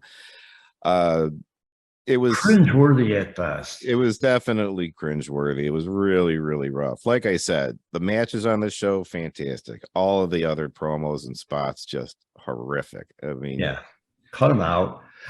All I needed was something in between these two matches to settle down. Something very bland would have worked, or even a little humor if you wanted. This missed on every conceivable level. It wasn't funny. It wasn't entertaining. And I mean, like, I think Lillian had been gone for like a couple of weeks or something like that. So her showing up was sort of exciting at the time. But that was really about the extent of it. And plus, she's not a wrestler. So I don't know. It just, right. They're building a storyline about two ring announcers and everyone loves Lillian, everyone loves the thing, but nobody gives a crap about this. Right. Where's it going to go? You're gonna wrestle her? I would be remiss if I did not mention, I know I've said this to you a million times, but just for the sake of the audience, Lillian Garcia is one of the best singers. I mean, she just really, I for my money, I have never, and I've heard the national anthem a lot of times, and I'm sure I know you have too. But for my money, I've never heard anybody sing the national anthem as beautifully and as perfectly as she does. Yeah, I mean, agreed. And I was fortunate enough to get to meet her thanks to you. Yeah. And I made sure I told her that, because I tell everybody that. I'm like, and if there's ever someone over and they're like seeing her for the first time, I'm like, you see her, you'll never hear anybody better sing the national anthem than her. And she great singer otherwise as well too, but I mean, just anytime they bring her, I mean, as far as I'm concerned, she every year when they do the national anthem at WrestleMania, it should just be given to her. Agreed. They some of these bands they bring out. Anyway, just wanted to show some love for her. So yeah, move past this one. Now we're in the main event. Okay, here we go. This is it, the main event. Rock versus Brock with Paul Heyman in his corner. Now this too has a nice build up, but it's a brief one. It basically, Brock Lesnar is new to the company. He's been there, since probably right after WrestleMania, I believe. And in that time, just every week, squash match after squash match, but guys like Jeff Hardy, Matt Hardy, and just working his way through not little dudes. I mean, like he's going after the whole roster, undefeated, gets to the King of the Ring, makes it to the last match of the King of the Ring against Rob Van Dam. up until that point, we really hadn't seen Lesnar have too much of an actual match. You know, it was always him coming out there, maybe a suplex and an F5, and that was about it, which at the time was sort of working against him because people were just thinking he was a Goldberg type of character, you know. And but the reality of it is that he's an NCAA champion, and he knows how to wrestle as good as anybody, or better, I should say. So but you just hadn't seen it yet. So you see a little bit of it with the match at King of the Ring, and you know, it's clear that he does know how to work. You know, he's not having, it's not a very long match or anything, but there's no reason for, you know, the whole idea is still that he's so powerful that he's just gonna put you down. And you know, RVD took him to the limit and made him have to work for it like nobody else did. But that was fine. That was perfect up until that point. But yeah, it was good. Just stretched him out a little bit. Yeah. I wasn't surprised at the result, but I was a little disappointed that RVD did not become King of the Ring. But that's just, you know, because he's my guy. But the stipulation that came along with winning King of the Ring was that you also got to go to the main event at SummerSlam and challenge for the Undisputed Championship. So after King of the Ring, the champion at the time was Undertaker. So people are thinking we're going to see Brock and Undertaker at SummerSlam. But there was a triple threat match at Vengeance the next month for the Undisputed Championship between Undertaker, Kurt Angle, and The Rock, which is a fantastic match. Totally worth going back and watch that one. That is a great match. But in the course of that match, spoiler alert, The Rock wins the title. So now everybody knows, okay, we're looking at Brock versus The Rock. And so the promos start going, and they're showing training promos, and I love this. I love when they do the training promos, especially with guys that, you know, that it applies to. Like, you know, these guys are both college athletes. The Rock, you know, from playing football, and Brock being a wrestler. You know, and they're showing like The Rock in Miami, like running the stadium stairs and things like that. And then they show Brock on the farm, you know, doing his workout and carrying logs on his back, and then jumping into ice baths and all this stuff. Love the buildup. Paul Heyman is just absolutely on fire. He has found his guy. This is still just the very, very infancy of his relationship with Brock. I mean, it just like, and who would have thought that I mean, for a manager and a wrestler to stay together as long as they did, you know, so consistently. I mean, just it was a great combination. Great combination. I love Paulie. I always love Paulie. He is the best, man. He's fantastic. And the day that they got him and Brock Lesnar together was just a match made in heaven. It was absolutely perfect. So going into this match, it's a big deal. Brock's undefeated. He's 21 years old. He's an absolute monster that like nobody can take their eyes off of, because he comes out and it's a spectacle. I mean, especially then, there was nobody on the roster who looked like him. There were big guys, but like this guy just was so symmetrically solid and big that it just, and just mean looking. He looked like a bully on the playground. I mean, he just exuded this heel look, and all he had was his black trunks and his boots, and he went out there and was just beating the crap out of everybody. The Rock's got a little more finesse. He certainly has more experience and everything. And The Rock was only like 31-ish at the time too, so he's still in his prime. He's just getting into the whole movie thing at this point too. Like I think he had done Scorpion King or something by this point, but that was really about it, you know. Right. But he's in fantastic shape for this match. The Rock looked awesome. And at the time, it was kind of like around the time when The Rock was just starting to get that sort of physique, because, you know, Nation of Domination, stuff like that. He always kind of was a softer guy, you know. Yeah, big muscles, but big guy, but the definition, the cut. He wasn't really sporting, you know, any real major abs or anything like that. But now this Rock, you know, from this era was a leaner one for sure, you know, and now he's just an insane gorilla. But I'm sure it's all natural. But so, you know, two guys in incredible shape, you know, and So here we go. We get to the match.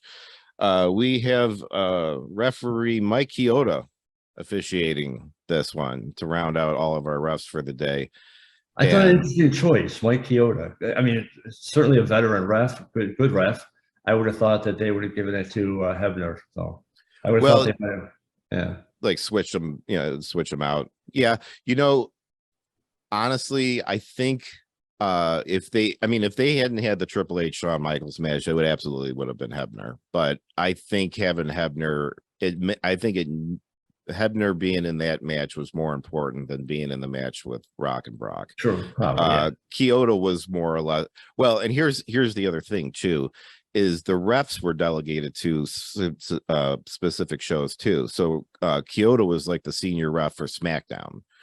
So and Hebner was senior ref for Raw. So at the time, it made sense for him to be the one calling the match. And in the company, he was probably like the second ref on the ladder down from him. And maybe him and Charles Robinson or something like that. I think he might have been above Robinson because he was with the company, I think, longer. Robinson came over. He came from WCW. Yeah. Yeah, I think. I mean, I know he came from WCW. I think Chioda was around longer. Yeah. Well, either way, he was calling this one, calls it right down the middle, as always. We had no chicanery from any of the refs. Everyone called it straight down the middle. Nobody missed anything. There were no controversial, no controversial endings or anything. Nick Patrick. So they show a great package before the match starts and everything, and then Brock comes on down to the ring. The Rock's music hits, and the Rock runs to the ring, sprints down to the ring, and then jumps in and is immediately doing his Rock like slaps to the face type of thing. So he's trying to start this match off with a lot of energy. Personally, I would not want to waste my energy racing down to the ring, but it is a ramp. I guess you're going downhill. So, but I get it. It is more of an exciting entrance to get things going. Well, one of the things I noticed is, man, The Rock really loves selling the mouth. Like, he will open his mouth as wide as he can. Like if he's in a hold or something like that, he closes his eyes and it's just like, like just as wide as and he does it so much. I mean, it's his go-to face. I mean, you could just see down his throat into his gut. I mean, it's like it's really nuts. For as long as as much as he had a longer match with Rob Van Dam, I think up to this point, this is the longest match that Brock has wrestled. So it's the main event at SummerSlam. It's got to be have a little bit of time on it. Do you have a time on it? Do you know? I do have a time on it. It was 15 minutes 50 seconds, so almost 16 minutes. Okay, so yeah, I mean, that's a long match at the time for Brock Lesnar. It was very interesting, the crowd reaction. Let's talk about that, because there was definitely there was a lot. It was very hard to tell where they stood, because there were times where like the crowd seemed firmly against The Rock, and then there were times where they were cheering for him too. I think it went back and forth. I don't think it was a matter of a Rock section and a Brock section. I think it kind of went back and forth. I think they went with the match.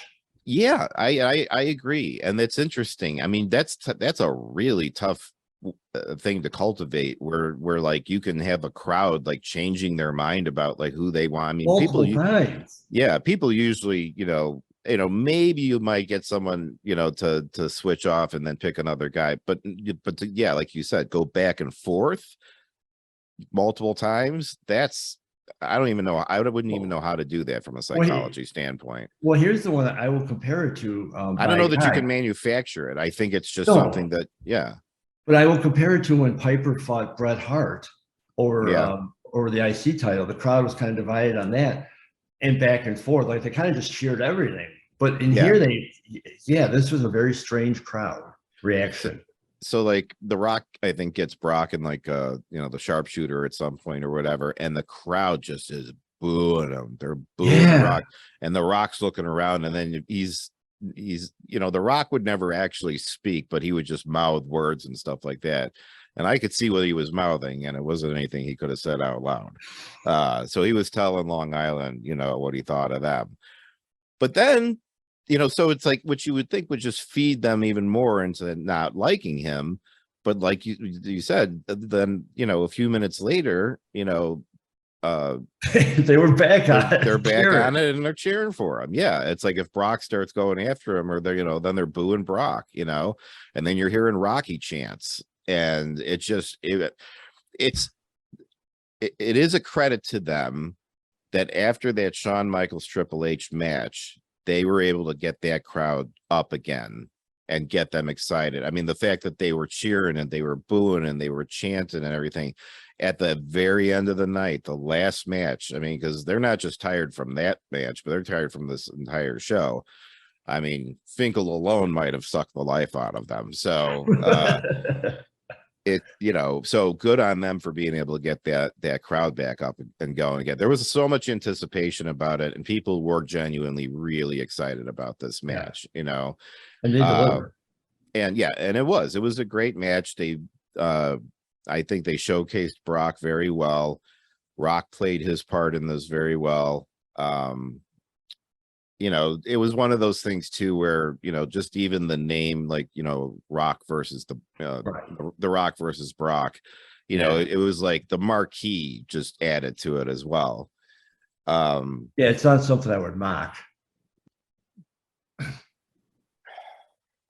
You know, you just had to bring us to a screeching halt.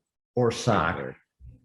Okay. Anyway, so near the end of the match, you know, it's the end of the night, so the Spanish announce table is certainly up for grabs at this point. And so a big moment there was Paul Heyman gets rock bottomed through the Spanish announce table. Now, this is a big thing when you're a manager, is at some point the thing is, if you're a heel manager like that, especially if you're a real weasel like he is, you get to get away with 99% of what you do, but at some point you got to get your comeuppance. You got to get, you know, and that's why managers need to know how to, like, you know, take a bump and things. Bobby like Heenan theories. Yeah. So so for The Rock to finally have gotten his hands on, you know, and the thing is that even at the time, I mean, Brock and Heyman had only been, you know, together for, you know, maybe 5 months or something like that. Heyman had, however, been in the company, though, you know, as part of the, you know, invasion and all that and everything, and had been a bad guy. So there were a lot, and he never really got anything up until that point. I think that was the first time since he came in the company that someone finally did something to him. But kudos for him for taking it and selling it well. Oh yeah, well, he may not have He's had not a wrestler, clearly. He may not have had us do much selling, man. I mean, getting rock bottom through that table, it's not comfortable, man. And he's clearly not in shape, so you know. And then Taz, yeah. So anyway, so they go back into the ring, Rock and Brock, and Brock ends up hitting Rock with a rock bottom. See, now I don't like that. Yeah, I don't like these. I don't like these using the other guy's moves. I don't like it. My problem with it is it almost never seems to work. Like, well, that's true too. It's very rare that somebody hits them with the move and then they pin him and they win. You know, it's very rare. They'll like, one guy hits him with the other guy's move, and then the other guy does the same thing back to him. And neither one of them, it doesn't, you know, it just levels it out and nothing ever happens, you know. But you want the move to be special. You want it to be his move. Now, if Brock is using well, it's supposed to be an insult, you know. It's like, I'm going to beat you with your own move type of thing. I mean, I get the psychology of that, but like, if it never really works, then it just, at a certain point, it's like every time they do it, it's just, to me, it's wasted. It's a wasted move, because if I see, like, you know, if somebody did the curb stomp to Seth Rollins or something like that, well, maybe that's a little extreme, of, you know, but, you know, I just wouldn't expect them to win, because it never happens. It just never happens. I don't know. I'm not a fan of it. But leave it to Taz, who then immediately coins it the Brock bottom. Yeah, I I love mean, that though. he just, yeah, he's like, oh, that's the Brock Bottom. You think that And was planned, or did that just hit him? oh, I'm sure that one was in the book. I'm sure that was there at the Brock Bottom, because you never know. They may have thought that might catch on and be actually, become a move for him or T-shirts. something. Yeah, yeah, or something. Yeah.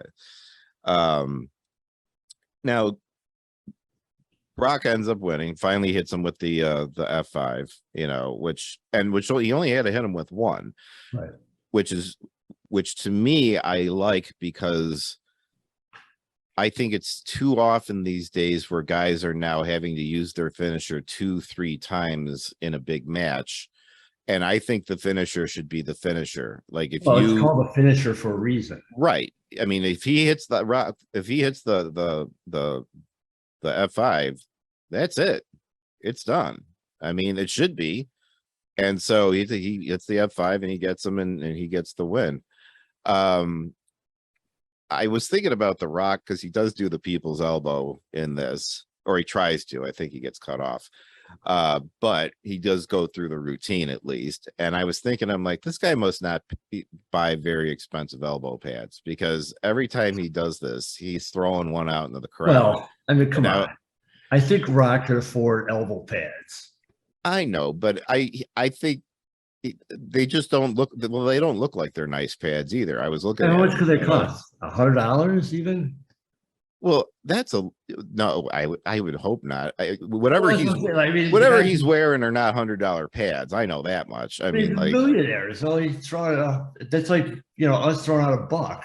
I guess, but anyway, but yeah, we talked about it before. Yeah, the people's elbow is one of the more ridiculous moves ever, Yeah, because it's just an elbow, and all he does is run her back and forth in the ring. which then gives the person time to recuperate. Well, and the thing is, it's not like it builds up momentum for the elbow, because he No, comes to a dead no, stop right. before he And then drops it. then he does the little dance thingy. And, Yeah. yeah.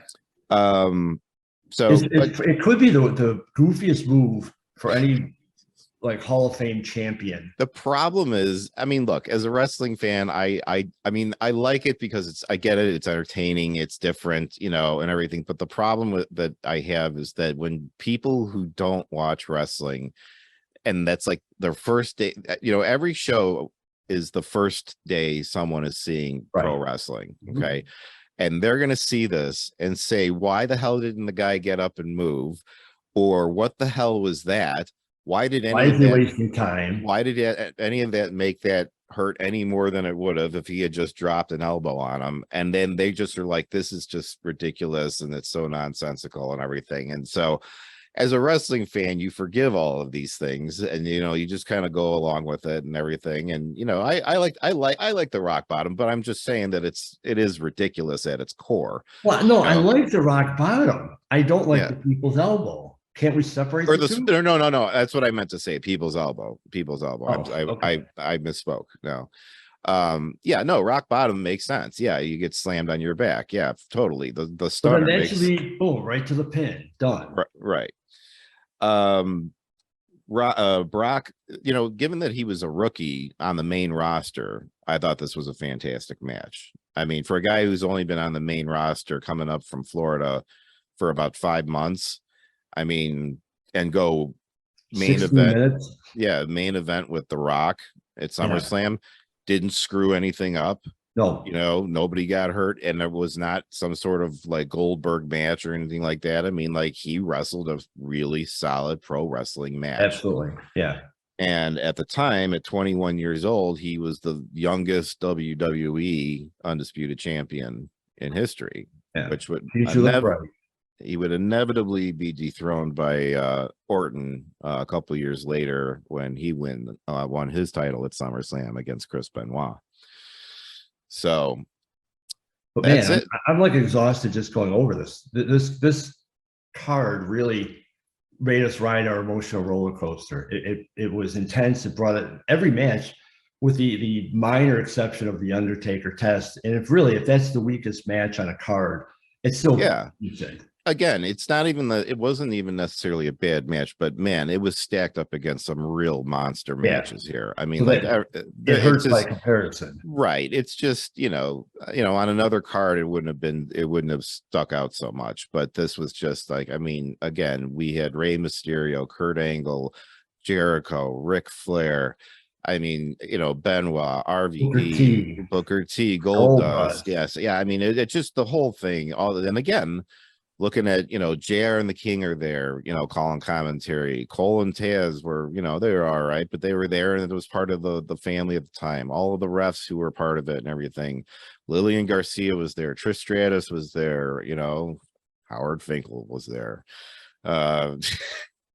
you know, so, and then, hey, the coach was there, it was like, it's nice to see all of those people, on one show, because it's like at this point in life, these are people who make like random appearances and you see Trish Stratus might show up on Raw one time or whatever, but to see them all together, and the it's level like of them. This wasn't like they brought back, no disrespect, but they didn't bring back like a middle card guy. These are all top names. Right. And it's like, they've got, like it's like with Saturday Night Live and how the cast changes over the years. Well, that's what happens in pro wrestling. And there's certain casts, from certain years that you really liked. And like that was, everyone has their favorite time of Saturday Night Live. Like that's when it was good, Well, I think it's usually always been good, but you latch on to specific times because they remind you of specific times in your life, or maybe you just like those particular players at the time. And this is another, and to me, this was, for me, it takes me back to a time when I again was very new into the wrestling, thing, and to see something like this was just, I mean, it just, I was already rocketing towards being a gigantic fan, and this only amplified it. So this was a WrestleMania type level for a pay-per-view, I thought. I think by today's standards it is. Yeah. I mean, like, it just, unfortunately, I think that, it has gotten a little watered down. I mean, it's not without its great matches and some big main events. I just don't feel like I don't feel the investment in things as much as I did back then. However, again, being a newer fan at the time, I was actually able to suspend disbelief a little bit more and get more invested in the storylines, partially because of that too. Now after all these years of not just watching it, but having participated in it and knowing how the sausage is made and everything, it does change your perspective of watching it, and you see it through different eyes. So I don't know that my criticism of, what they're doing today is 100% valid. It's just, well, it is valid because it's how you're viewing it. It's just my perspective of it. But it's again, even with what they're doing today, there's kids watching who think it's fantastic, and they're growing up idolizing the current guys, and it's inspiring them to want to get into pro wrestling and stuff. It's like we saw this generation of like Sasha Banks and Bailey and Becky Lynch and all of them. Oh, Becky, who grew up on Trish Stratus and Lita and women like them. So it's like, and now little girls are watching this roster and they're latching onto them. So I think it bodes well, and boys, I think it bodes well for the future of pro wrestling that kids are out there, and you got to remember that they're a huge part of the audience, and they may not have money to buy merch, but their parents do. Their parents can pay to bring them to the shows. They can buy them shirts and belts. They can get them the toys at home. So sometimes you got to sit back and kind of look at it through different eyes, I think. Look, this is why the softball that they play in Rosemont, this is why they give away a lot of tickets or discounted prices to a lot of the kids, because you get a mom and dad come in there with 4 or 5 kids that might be their friends and all that, and they're buying the t-shirts, they're buying the softballs, they're buying the hats. Yeah, and that's worth much more than the $10 ticket price. Right. Yeah. Absolutely. They're way more likely to come and show up and get you in the door if you can get in for free. If you're not paying for a ticket and you're paying for a t-shirt, then you're more willing to spend that money. It is a smart move. Oh, All right, buddy. Well, this has been SummerSlam of 2002. I mean, I know we really got into the weeds on this, but it just really was I think a good pay-per-view for us to start this with. And we'll we'll see where we go next with the next pay-per-view, but it can be from any time, any period. And when we feel like we've got one that we really want to sit down and explore, we will be back with another episode. Pinfalls Retro. I love it. Yeah. So if you want to follow us, the Pinfalls is going to be Pinfalls Retro is available on Spotify underneath the Johngy Or Else banner. But it's also going to be available on Johngy's, what is it, Johngy's Beat on YouTube? Johnny's Beat and the Everyday Fan Sports, and it'll be on YouTube. Right on. So you can watch it or you can listen to it, which by now you probably know, since this is the end of the episode. But as you always say, there could be a new person listening just at this point for some reason. Well, they found us somehow, but if they found us on one, they may not know that we're on the other. There you go. All right. Well, that being said, for Pinfalls Retro, I have been who else but Tommy Else. With me as always, the man on the beat from johngysbeat.com, Mr. John Robleski. Thanks for listening.